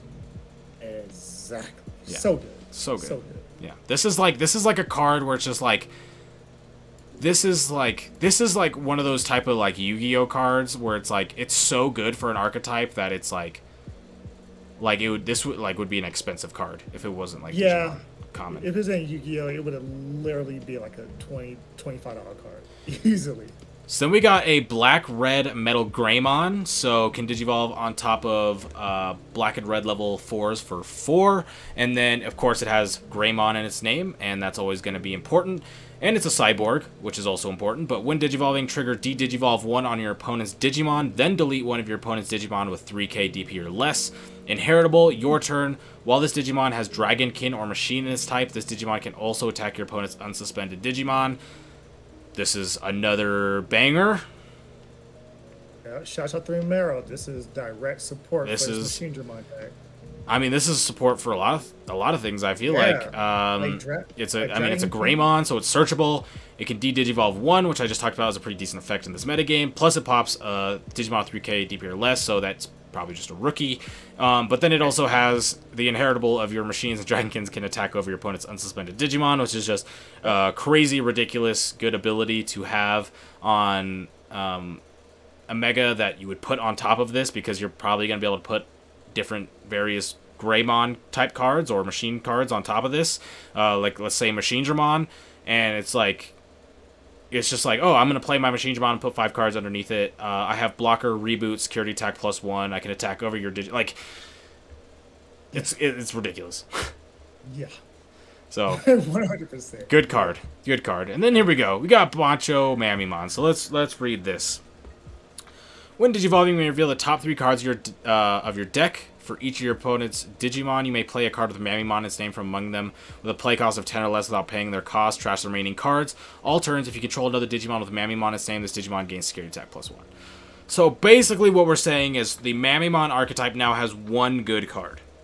Yes. Cool. I'm with it. I have nothing bad to say about it. I'm down that the Mamimon archetype has one good card, but that's how I feel. I feel like it has one good card. And that's not enough.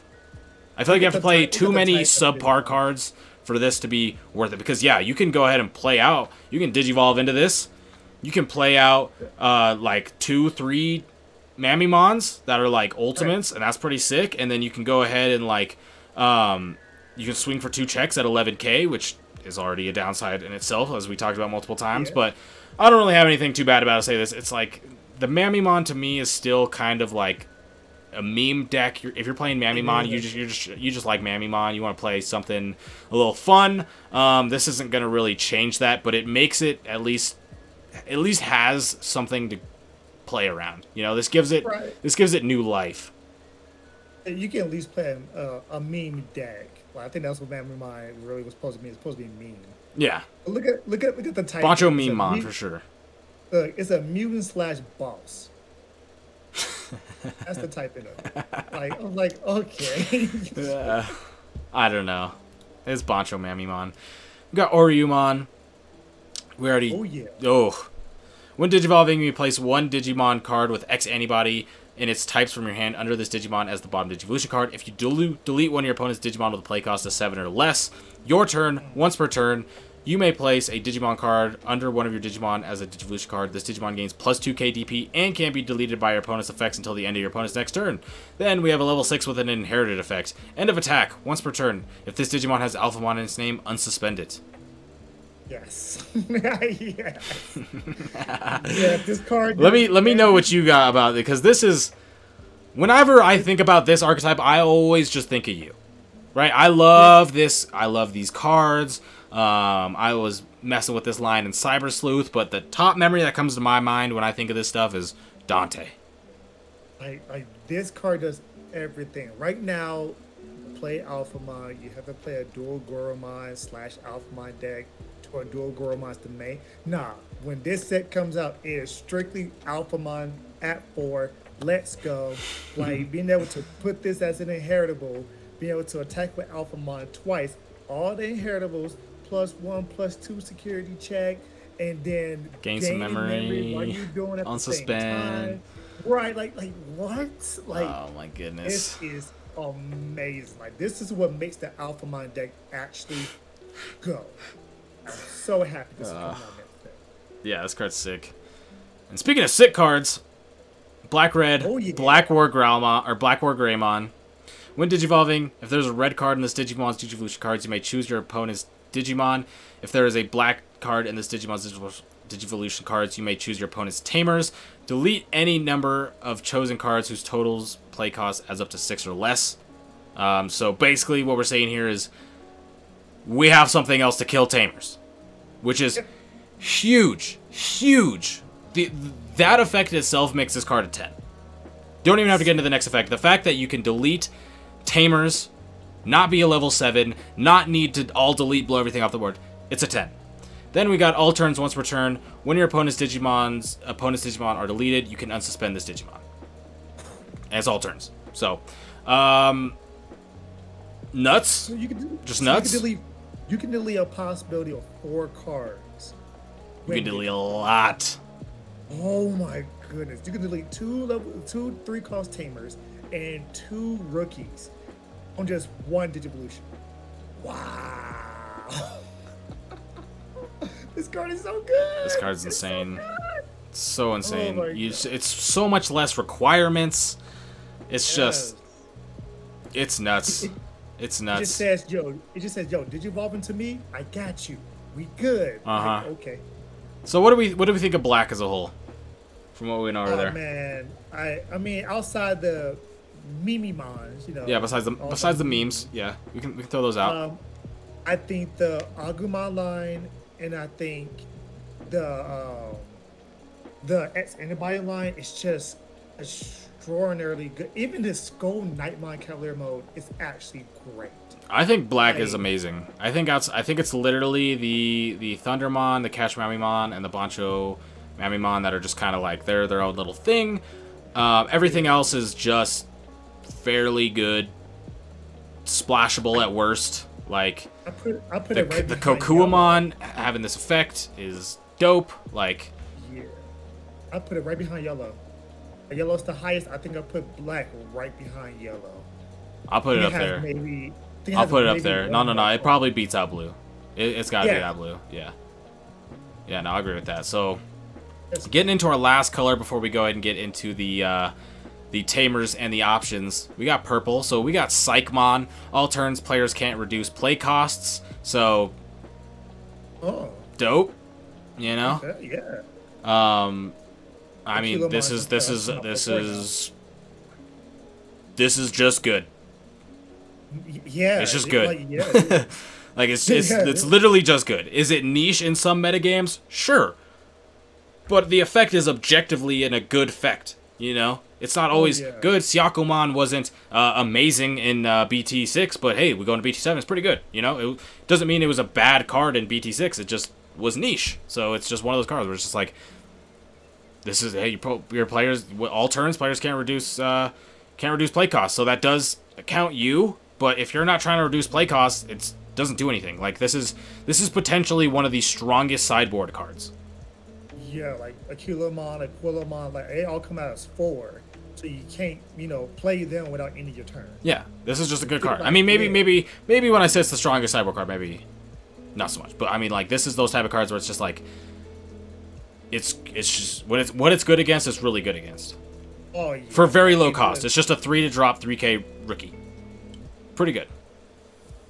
And it's a purple Agumon, so... Yeah, it's a crazy Agumon. Yeah. Then we got Demi Maramon, so more Devimons, which the more Devimons we print, the more scary the Dan Devi stuff could potentially get in the future. On play, reveal the top 3 cards of your deck, add 1 Tamer card among them to your hand, and trash 1 purple Digimon card among them. Place the remaining cards at the bottom of your deck in any order. Sure. So that's a potential. You can get a Tamer to your hand, trash 1, and then put 1 by. I like that. Yeah. I like that. Yeah. That's good. I like that. I don't think there's anything else to say about that. It's pretty cool. Mushroomon is just 4K 3-drop. There we go. Soulmon. Your turn, once per turn, when a card is trashed from your deck, gain 1 memory. So, we've seen this effect earlier with this inheritable. This is just a card where if you're doing that, it's probably pretty good. Yeah. But if you're not doing that, it's probably just useless.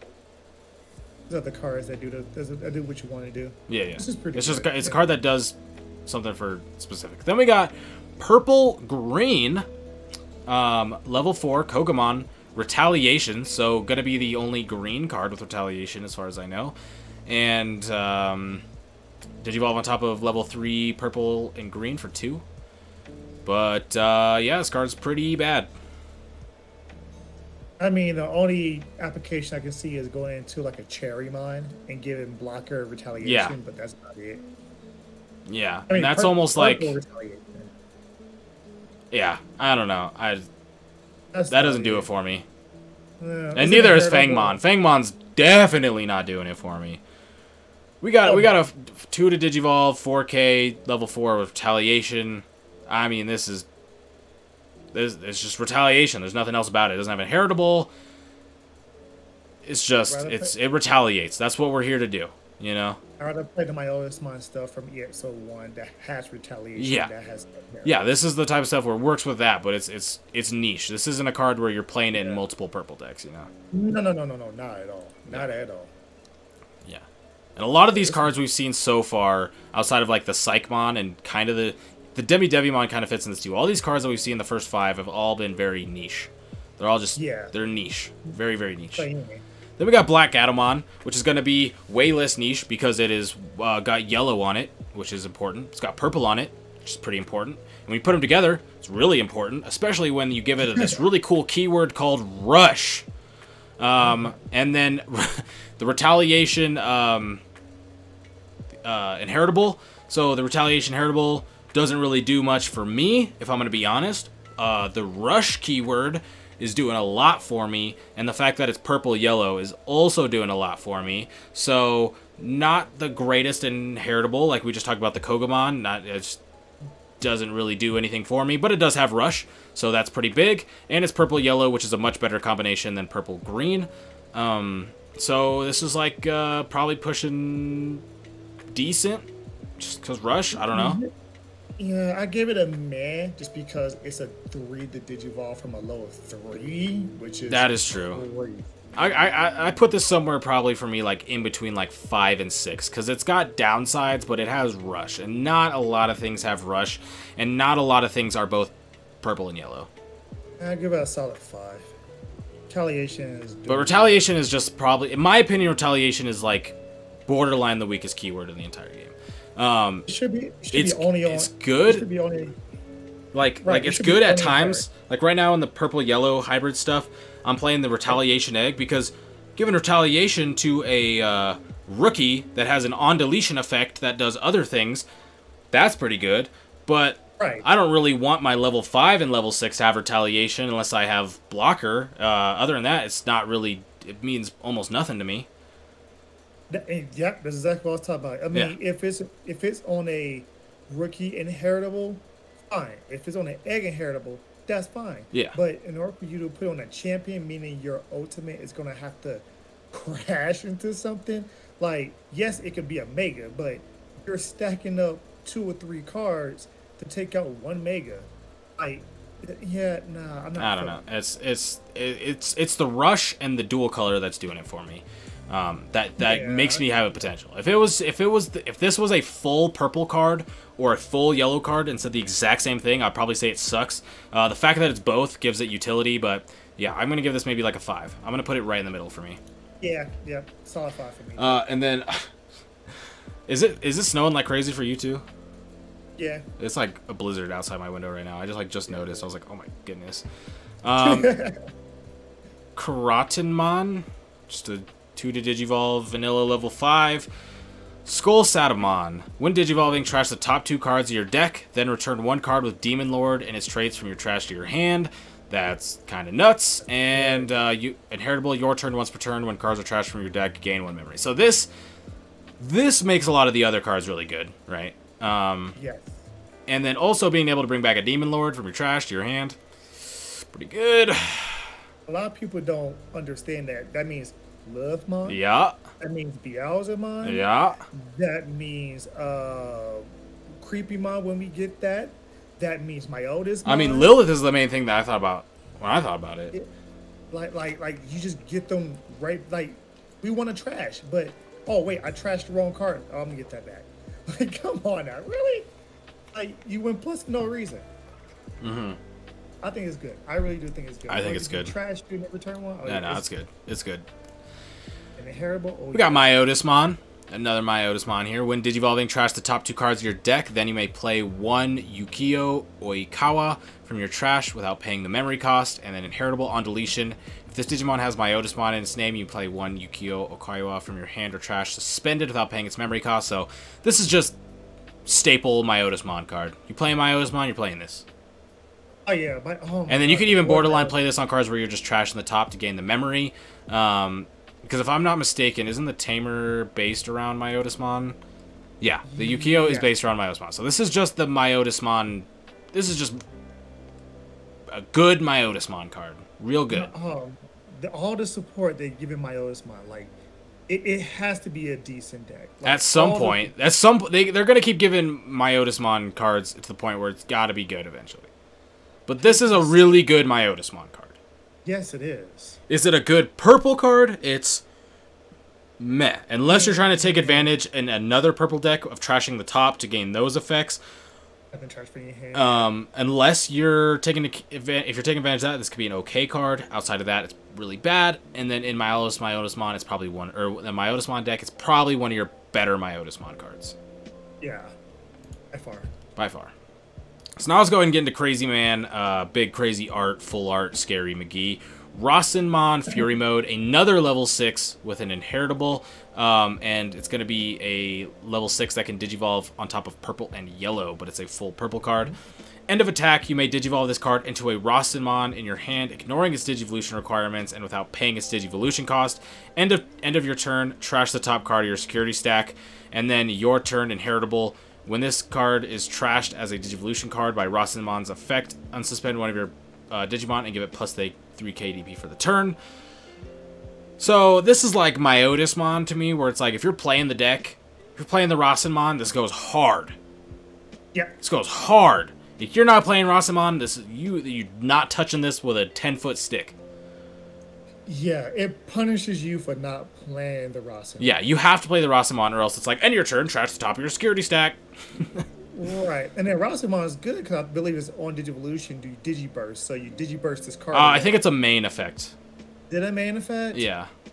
I have to look at it. I have like 5 of them, but I believe it's a main effect. But either way, you could Digiburst this to unsuspend, or you can get rid of it to. Free, though. Yeah. It's for 3 though. It's for 3. Yeah. I mean, like I said, this is like Myotismon for me. It's really good in what it's good in, and it's really just useless in everything else. Yeah. And that's kind of where I put it. I agree with you. Like, I mean, yeah, going to Rasenmon for free after you attack with this is amazing. But outside of everything else, you're not playing this card unless you want a neg card. Yeah, no. But now we got Ophanimon Fall Down Mode, which can digivolve from Ophanimon for a cost of 2. Otherwise, it's a 4 to digivolve for purple and yellow.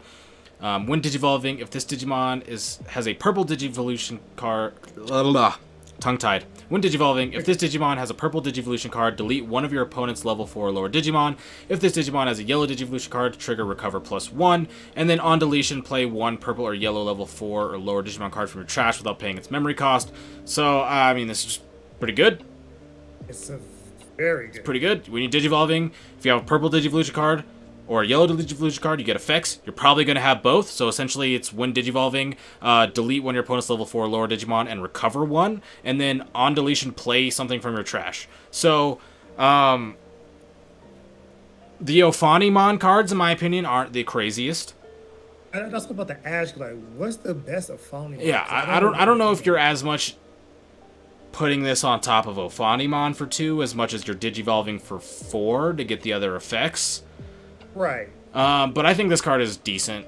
It's purple-yellow, which again is kind of a big deal, because there's just going to be a lot of support for those color combinations, and they just are both colors that have very powerful cards that you get access to by having this, and it's just a good effect. Like, deleting something with a play cost of, or deleting a level 4 lower Digimon is very good, and recovering one is very good. Unconditional recover one, besides having a yellow level yellow digivolution source, like, and then it's got a good on deletion card. I don't think this card is crazy. I think it has an amazing art, but I think it's just decent. Like, it's not bad.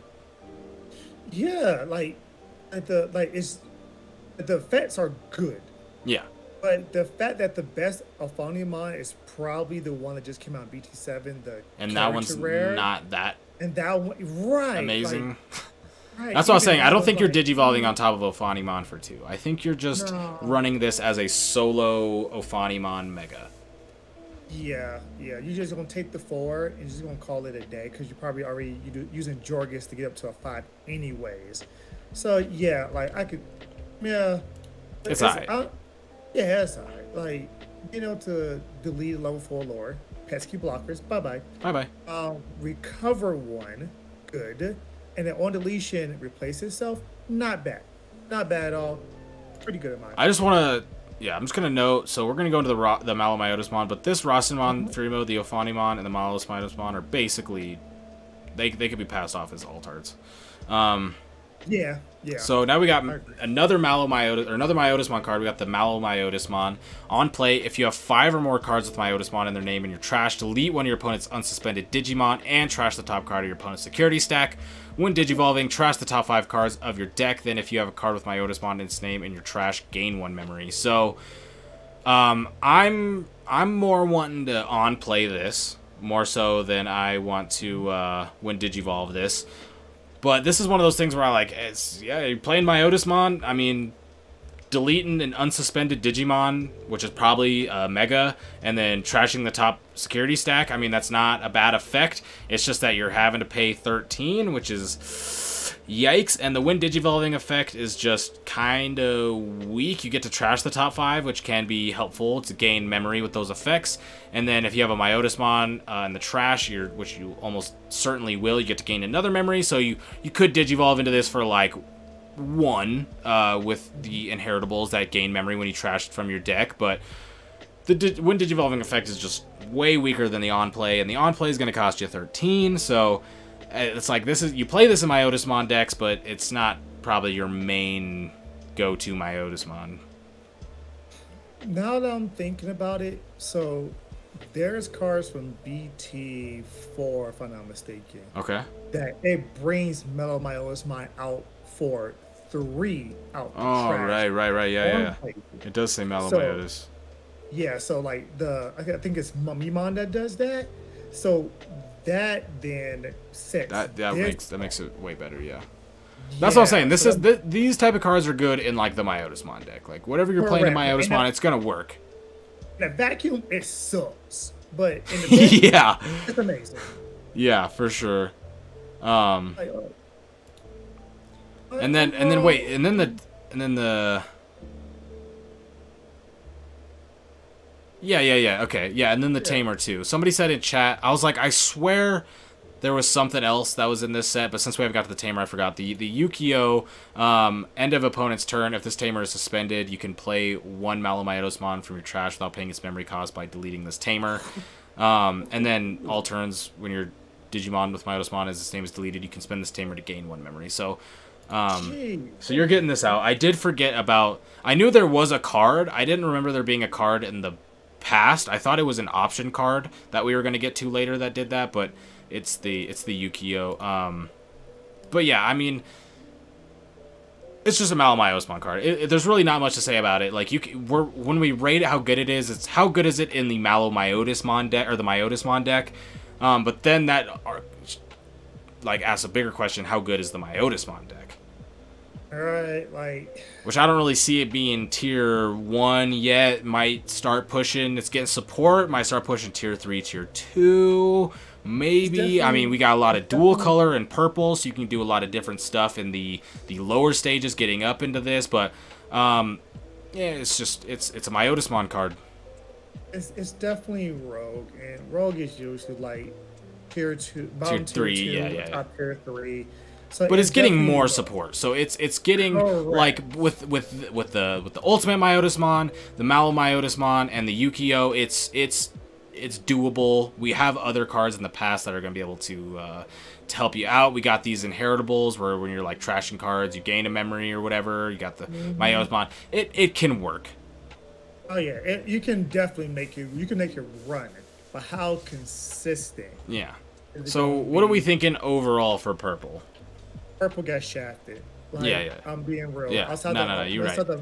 Most of this, almost every single card in this deck is niche. It doesn't go, it doesn't buff up purple, it buffs up specific archetypes. Like the most broad card is like the Ophanimon and the Psychmon. Yep, I agree with that. The Psychmon, like... And then the Skull Satamon obviously will help with other decks. Because you can bring back Loop, stuff like that. Or Lilith. You can bring back Lilith, you can bring back whatever. Yeah. But overall, very niche. It's very purple. It's very purple of them to give them these cards. Yeah. Like, you know, they boost purple up in other, you know, side sets and, you know, structure decks. But when it comes to the main set, they're like, nah, we give them the shaft because they're already too powerful. That's what they do. All right, Chimeramon time.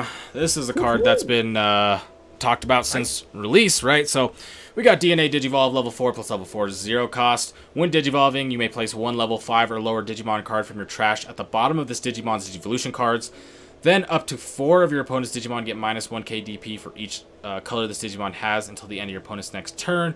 And then your turn, this Digimon is also treated as the color of the cards in its Digivolution cards. While this Digimon has 4 or more colors, it gains 4k DP. So this is like the Swiss Army knife, the Digimon card.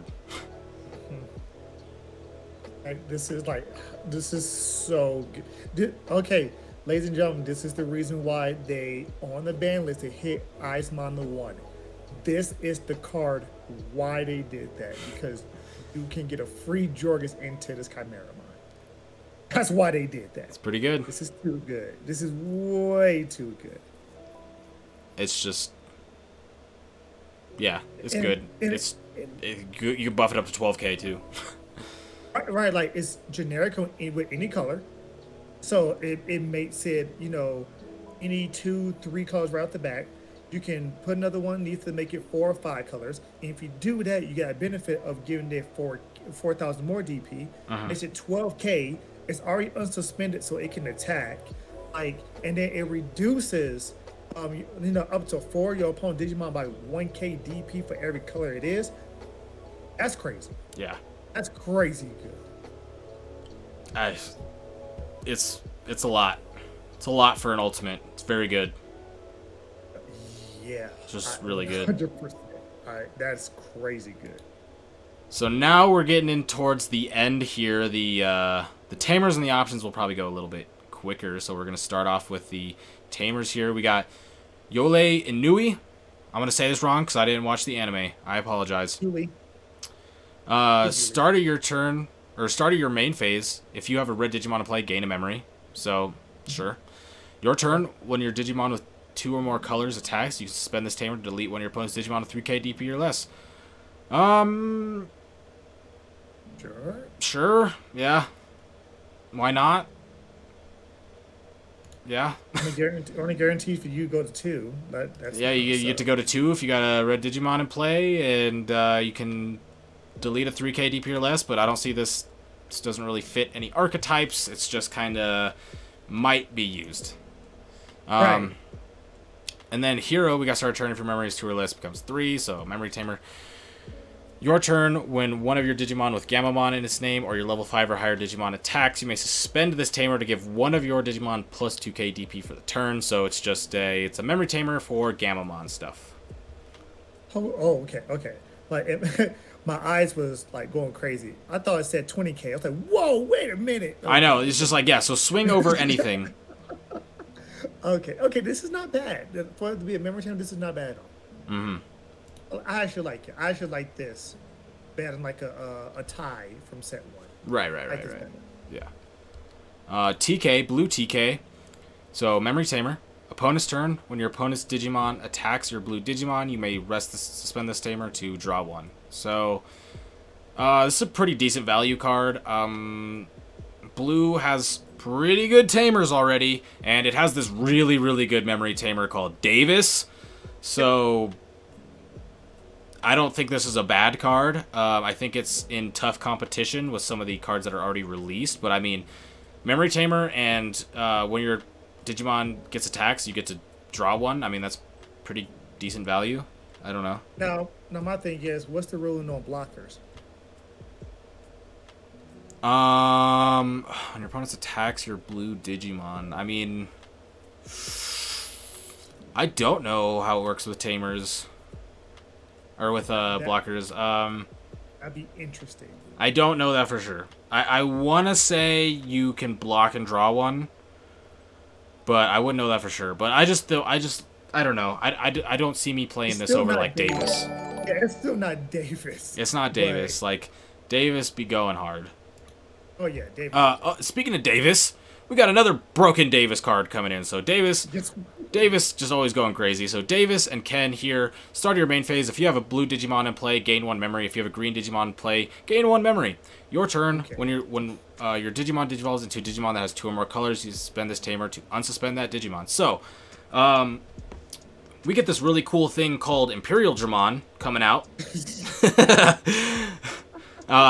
Which just so happens to play a lot of blue and green cards, even both in the same card. So, in that deck, you're also going to play this really cool card called The Other Davis. So, you're going to be going to like 5 with this. You're going to be able to Digivolve, suspend to unsuspend your Digimon. I mean, this card is just potentially might be the strongest card in the whole set. Jeez. My opinion. It's just Right. considering what the metagame's going to look like, considering the effect that it does, considering what you're going to do, considering that it gives you access to good color. Like, it's a tamer. It's so good. It is so insanely crazy. I mean, poor Ragermon. Ragermon is the only blue-green target in the armor release that will actually give it 2 memory off of this. So I mean, there you go. Like if you want to, there you go. There you go. Well, but so, I don't know. This card is just so much insane. value. It is. It's incredible value. Extremely good. Yeah, insane card. Then we got Cody. Cody here. Start your main phase. If you have a yellow Digimon in play, gain a memory. Your turn. When your Digimon with 2 or more colors attacks, you may suspend this tamer to give one of your opponent's Digimon minus 2k for the turn. Not bad. Yeah, you might one of it in like a weird Shine Greymon deck where you're running multi. I don't know. I don't like this card too much. Oh, it's when it attacks. No, I don't like it. Yeah. I thought it was when it was you had 2. I thought it was like when you have a dual color, you can suspend it. That would make it pretty good. Cause I'd be like, okay, Shine. I was gonna say that'd be pretty good, but like I say, I see this at maybe as like a weird Shine build. Don't know if I really like this card a lot. I don't touch it. We got other cards for that. Yeah. We got another Kari. I love stacking up my Karis on my Shine list, you know. So Memory Tamer Kari, and then your turn. When a card is added to your security stack, you spend this tamer to gain a memory. Ooh, This is really good. that is good. This is good in multiple archetypes. Dual color probably changes a lot of what modern Digimon looks like right now, but this is still just a good card because it's a memory tamer. You can put it in like Shine, and it's just when you recover, which is gonna happen with like I can name so many cards that are gonna recover you. You get to gain a memory, Right. so it's a memory tamer that also gains you extra memory. So it's like it's pretty sick. Yeah, that's very good. Very good indeed. Yeah, for Ulta in the chat, they was talking about that structure decks are going to be coming out when BT8 comes out. Mm-hmm. So just so you know, when this stuff comes out, we should have the structure decks too. Let's. Who'd you say? Somebody said there was an uncommon tamer. Oh, Kari is an uncommon tamer. Kari's an uncommon tamer? Wow. That's interesting. Interesting. Huh. Are any of the other ones uncommon? Is that... Oh, TK is uncommon. Wait, TK's uncommon too? Whoa, wow. Okay, that's interesting. That is interesting. Okay, Oh, alright. okay. Willis! Willis. Go back to the beginning. On play, you may hatch 1 Digi-Egg card to an empty space in your breeding area. So, sure. Your turn, when digivolving one of your Digimon into a Digimon card in your hand with Gargomon or Rapidmon in its name, you may suspend this tamer or reduce the memory cost of that Digivolution by 1. I don't really think I need this. I'm down to play Rapidmon without this. I think I like Mimi a little bit more than I like this. Meme is so much better than this. Mimi doing a little different thing where we can hatch into a space. We get a little bit once Gargomon and Rapidmon get a little bit better. I can feel Willis get a little bit better, but as of right now, I'm not feeling Willis at all. That on play though, what's the purpose of the on play? Like, I don't know. You go to 3, you promote, and then you on play it to hatch and digivolve again. But you could just have Mimi and do pretty much the exact same thing. Like, I don't know. I don't. Like, Willis why? Willis isn't doing it for me. Doesn't do anything. We got Yuji Musha. Start a turn when your Digimon with X antibody and its type moves from the breeding area to the battle area. You gain 1 memory and draw 1 card. So, Ty and Matt from BT6 for X antibody. I want to say less restrictive than Ty and Matt because of the typing opposed to name, but I could be wrong. Agumon, Gabumon. Yeah. Your turn, when your black Digimon with X antibody and its type attacks, you may suspend this tamer to add 1 card with X antibody and its types from your hand under that Digimon at the bottom of the Digivolution source. So, yes. just really good, right? Yes, you don't have to depend on the Digimon digivolving or attacking. You can just do it. You just do it. Like, just Like they go, okay, I'm gonna attack. I'm gonna then put one underneath. Oh, damn, play this and then put another one underneath. Yeah. So you can go from +1 security attack to +3 by declaring an attack. Yeah. So good. Yeah, this card is real good. Yeah, you put this under. You can put this with like the Oriyumon and the just any of the inheritables. Yes. Yes. Yeah, Yuji's good card. And then we've got Yukio Okawa, which we already went over pretty much. When Myotismon is deleted, you can suspend it, gain 1 memory all turns, and then end of your opponent's turn. If this Digimon is suspended, you can play 1 Malo Myotis from your trash without paying its memory by deleting this tamer. So we already kind of talked about this. It sticks the same. It's if you're playing Myotismon, it's really good. The end of opponent's turn effect, or the all turns effect, is a little bit more manageable to deal with, just because if you don't suspend it on your turn, your opponent could just not delete one of your Myotismons, and so it doesn't get suspended. So then they can't go into the Malomyotismon. So it's play aroundable to a degree, but it's just a Myotismon card, like we mentioned multiple times. If you're playing Myotismon, hell yeah. But if you're not playing Myotismon, you're not playing this. Yeah, if I'm not mistaken, there is a Myotismon that brings this tamer out from the trash suspended. I can't remember which Myotismon it is. That is the ultimate one, the inheritable, right? On deletion, if this Digimon has Myotismon in its name, you may play 1 Yukio Oikawa from your hand or trash suspended without paying its memory cost. Okay. Yeah, so that works there for sure. Okay, it's a good tamer for Myotismon. Yeah, and then we got the Digimon Emperor.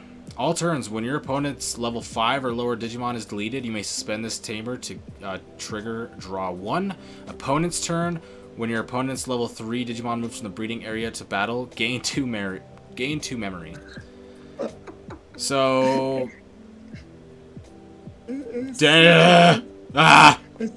Such an anti-rookie rush card. Yeah. Jeez. Yeah, this card's pretty good. It's a good white tamer. And it's so generic. There's so few cards that like consistently take memory from your opponent on their turn, and the ones that we've seen have either been broken or used a lot, i.e. Ice Wall and Purple Kari.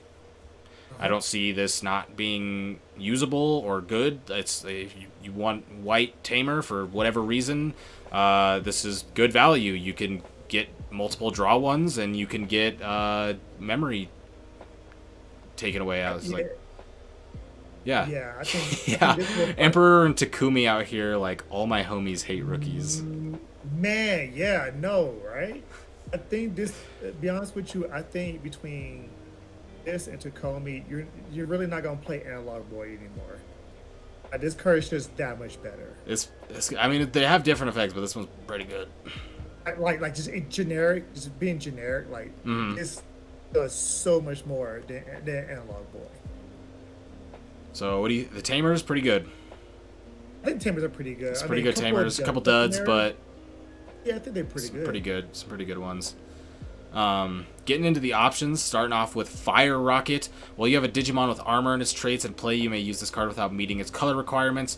Main, one of your Digimon with 2 or more colors gains security tag +1 for the turn, and then security effect, delete one of your opponent's Digimon with blocker. So the security effect, probably going to be useless a lot of the time, but being able to, for 1 memory, give any of your armor cards security attack +1, like I said earlier, you're playing like Armor Rush. You're going. You're swinging. I'm done. Why is this card a 1 cost? I'm so done. What? I mean, it's very similar to, because this isn't the first time we've seen this. We got the Lightning Joust, and we got Atomic Inferno, right? So we're doing the same thing. It's just giving it to armor cards, which are already pretty good, is pretty good. No, giving it to any 2-color Digimon. Like, yeah. What? So I can literally play an Imperial Dramon and swing, suspend, swing. Right. 4 checks. I wouldn't care. Oh my God. Wow, this is a great card. This card's insane. Yeah, I don't know. Pretty good card. Static Force. 3 cost, main, delete one of your opponent's Digimon with 4k DP or less. If you have a Digimon with 2 or more colors in play, or a Digimon with a Digivolution card with 2 or more colors in play, delete one of your opponent's Digimon with 7k DP or less instead. Security, activate main effect. Yeah. Yeah. I mean, it's... yeah. It's not crazy. It's not bad. It's just... You can three cost to delete a 7 cost or less. When if you're playing this in a deck, you're pretty much getting the secondary effect like all the time. So 3 to delete something with 7k or less with that same effect, it's pretty decent value. That's ultimate level. Like you're deleting ultimates for 3. Yeah. What? Yeah. With a cost with the cost being something that you're gonna naturally do. Right. Like. Yeah. That's so good. That is so good. Last full red option card here. Crimson Blaze. Reduce the cost of this card in your hand by 1 for each Digimon your opponent has in play. So could make it less than 6 for sure. Main, delete all your opponent's Digimon with 6k DP or less. Then your opponent can't play Digimon by effects until the end of your opponent's next turn. Okay, anti-purple. Yeah. And then at security, activate this card's main effect. So, right. Yeah, wow. This against like Shuriman. This against Jesmon. This against any yellow deck that runs Agumon. Your Waymon deck. Yeah. Anti-Waymon. Jeez Louise, what is this? Oh my goodness. It's like, no, you're not about to build wide anymore. Mm-hmm. Then we got blue 3 cost Innocence Blizzard. Main, trash the top Digivolution card of all your opponent's Digimon. Then, up to 3 of your opponent's Digimon with no Digivolution cards can attack or block till the end of your opponent's next turn. Security, activate the main effect. This card's just would be good in like blue hybrid right now. This is literally Hexablow support. This is blue support. This is just a blue. This is blue. Just good, just blue trashing. Period. Like, just be able to trash the top of all of them. Yeah. And then like, Goodbye. oh yeah, by the way, these 3. Oh, this cat. Yeah. Oh, you thought you thought Tommy was bad. Oh well, 3 of them aren't doing it now. This is not bad for a 3 cost. I actually like this card. I think this card's. The more I look at it, this card's good. It has to be good. Yeah. I like this. Is it a 4 of good? Probably not. Is it good? Yeah. Nah. Yeah, definitely 2 of in the deck. Then we got Giga Death. 9 drop. Blue-green. Main. Suspend one of your opponent's Digimon, then return up to 10 of your opponent's suspended Digimon to the bottom of their deck in any order. What? Security. Suspend one of your opponent's Digimon, then return one of your opponent's suspended Digimon to the bottom of your deck. This card is hilarious. Tell me... Okay, so tell me why. I did a review on this set. Okay. My future visions. And I remember going through it, and it was like 3 o'clock in the morning when I did it. So I went through the card, and I was like, oh yeah, this is a great card. And kept going. But now that I'm rereading it, I'm like, wait, return up to 10 of the suspended. Imagine this. No. I want you to imagine this. I want you to imagine this. It's your opponent's turn, right? And you got your 1 of Giga Death in hand. It's your opponent's turn. They swing into your security. You flip over Flower Cannon. And then it brings back to your turn and you play Mega Death and you board clear. Jeez Louise. This is the 2nd highest memory cost, if I'm not mistaken. All deletes to 10, right? Yeah. Mm-hmm. Okay. This is insane. This is insane. It has to be. And it's got a really good security effect. It basically is just bottom deck one of your opponent's Digimon. Any of them. It's yeah. like, oh, it's like, oh, you can suspend one of them so it can't attack and then bottom deck another, or you could just suspend the 1 and then bottom deck that one. It's like, oh, okay, you got set +3. Oh, this is the first card you hit. Bye-bye. Yeah, gone. It's like, bye-bye. Whatever. It's done. Yeah, this card's cool. It's really expensive. I don't know the viability of it, but I mean, the effect is insane. you know people's gonna be splashing one of these in every Imperial Dramon deck. Oh, Like, for sure. they're like, look, I play blue green, so I can play this card. It doesn't matter. I think, yeah, I don't know, it's cool. Main, one of your opponent's, Disaster Blaster, 3-cost yellow. Main, one of your opponent's Digimon gets minus 3k DP for the turn. If you have a Digimon with 2 or more colors, or a Digimon with a card that has 2 or more colors in its Digivolution sources, then one of your opponent's Digimon gets minus 6k DP for the turn instead. So, minus 6k DP for 3 is pretty decent as well. That's good. That kills what? All champions? That's not boosted? Most champions, yeah. Yeah. That's like 90% champions. That's not boosted. Like, it just kills them. It's pretty bad. Pretty okay. Then we got Plasma Shot, 4-cost yellow option. If you have a Digimon with hybrid and its traits in play, you may use this option card without meeting its color requirements. Main, one of your opponent's Digimon gets minus 4k DP for the turn, and for each card with armor and its traits in your trash, all your opponent's Digimon get minus 1k DP for the turn. So, this could be a lot of DP reduction. And the fact that it says, like, all of your opponent's Digimon get minus 1k DP at the end, this, at some point, could just be a board clear. This could just be like, this is like Purge Shine on a whole other level. Oh, yeah. This is decent. But yeah, okay. Yeah, this is good. And you can, even though it's yellow, it doesn't matter. If you have an armor in play, you can play it. So even if you're not playing yellow, you just be like, oh, dang, I have like 4 armor cards in trash. So I'm going to give that one minus 4, and then all of them minus 4. So that one gets minus 8. Sheesh. That's good. Alright, what am I supposed to say? What am I supposed to say right here? We got... Sam, hi. We got question mark card. Just says Sam, hi.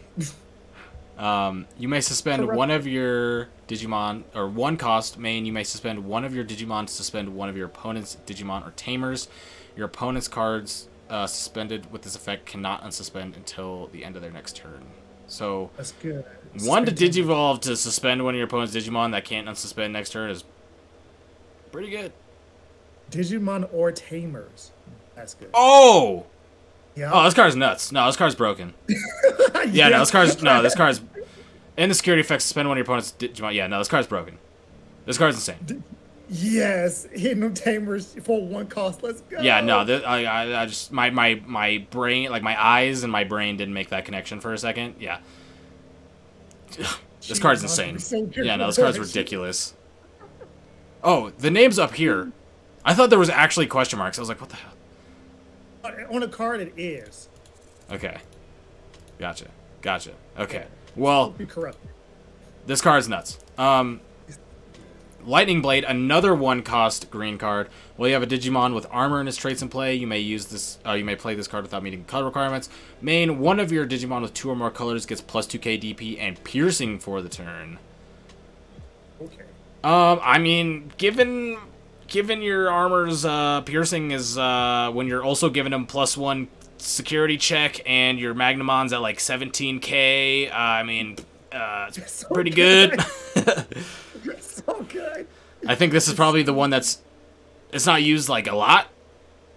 This is like a nice little one of that you could throw in, but I think this is one of those cards where it's like if you're trying to go full aggro rush, you could play this at one of them. You could just get sec +1 and piercing and be at 1,000,000 DP and call it good. But I guess that begs the question: is how much are your armor Digimon gonna want to attack into other Digimon opposed to going face?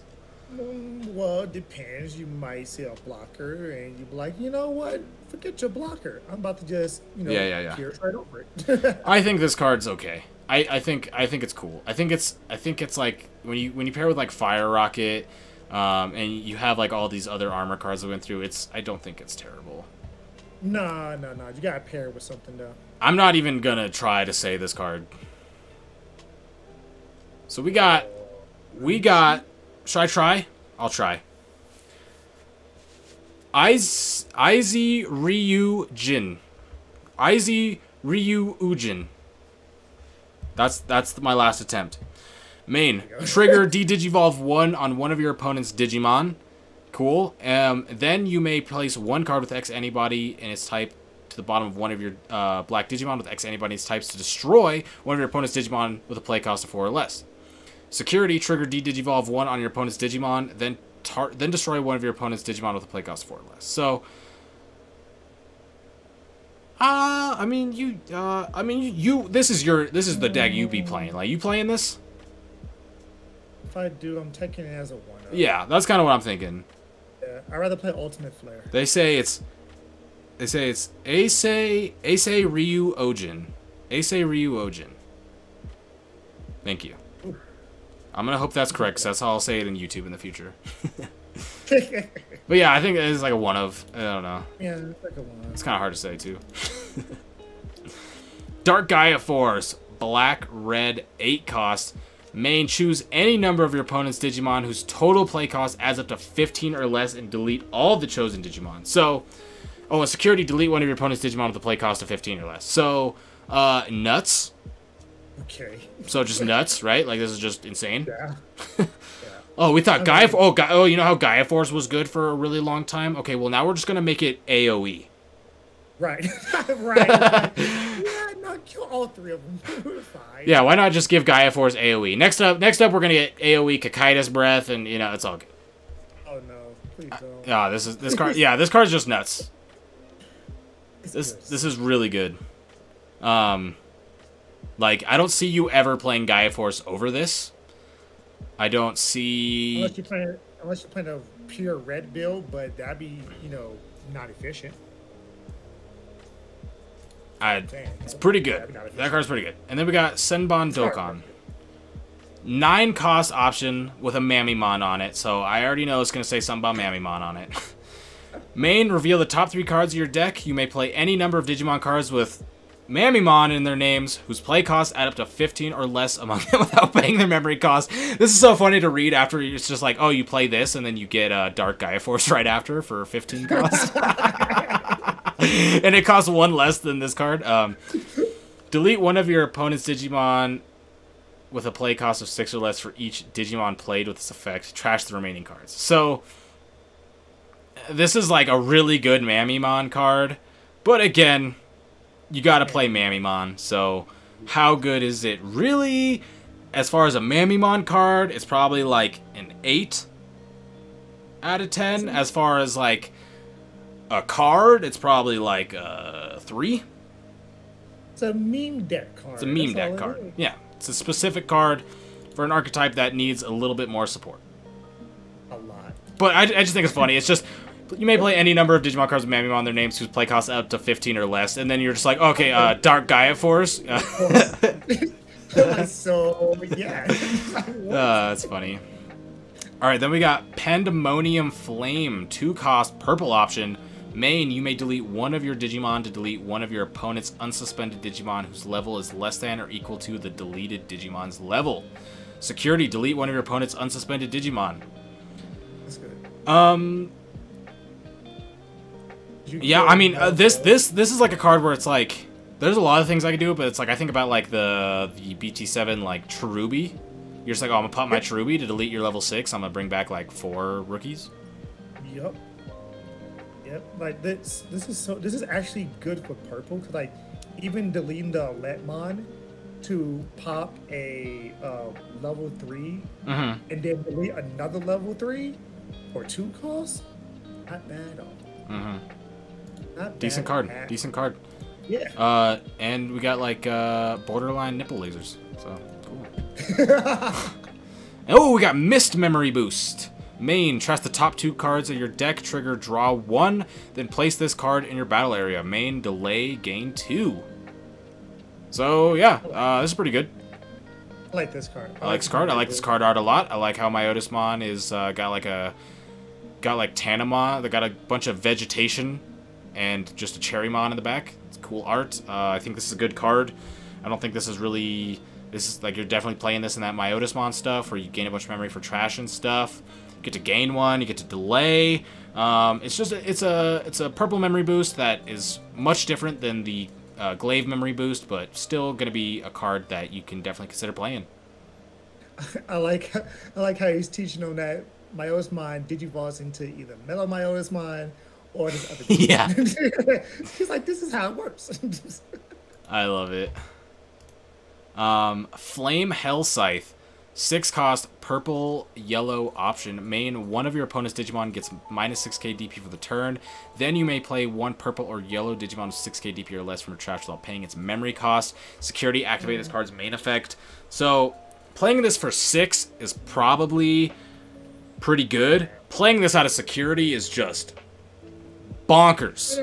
Playing out of security is amazing. This coming out of security is insane.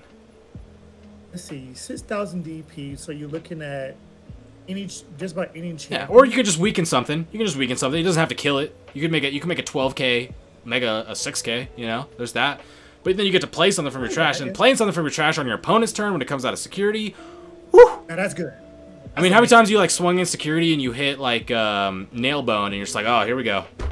Oh, here we go.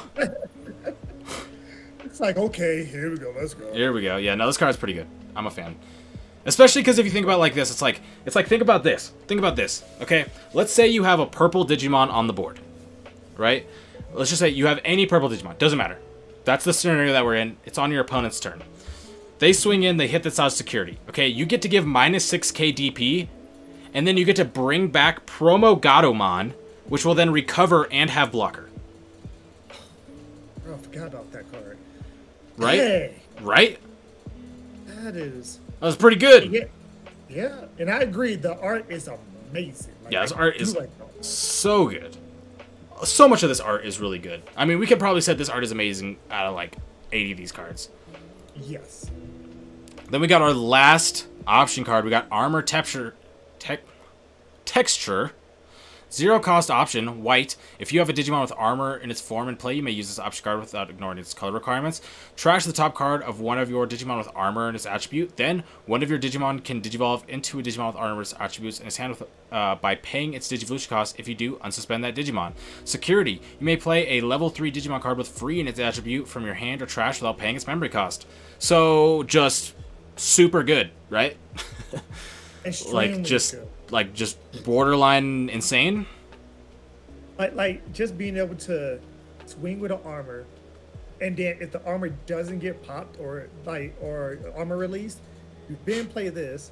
You pop the armor.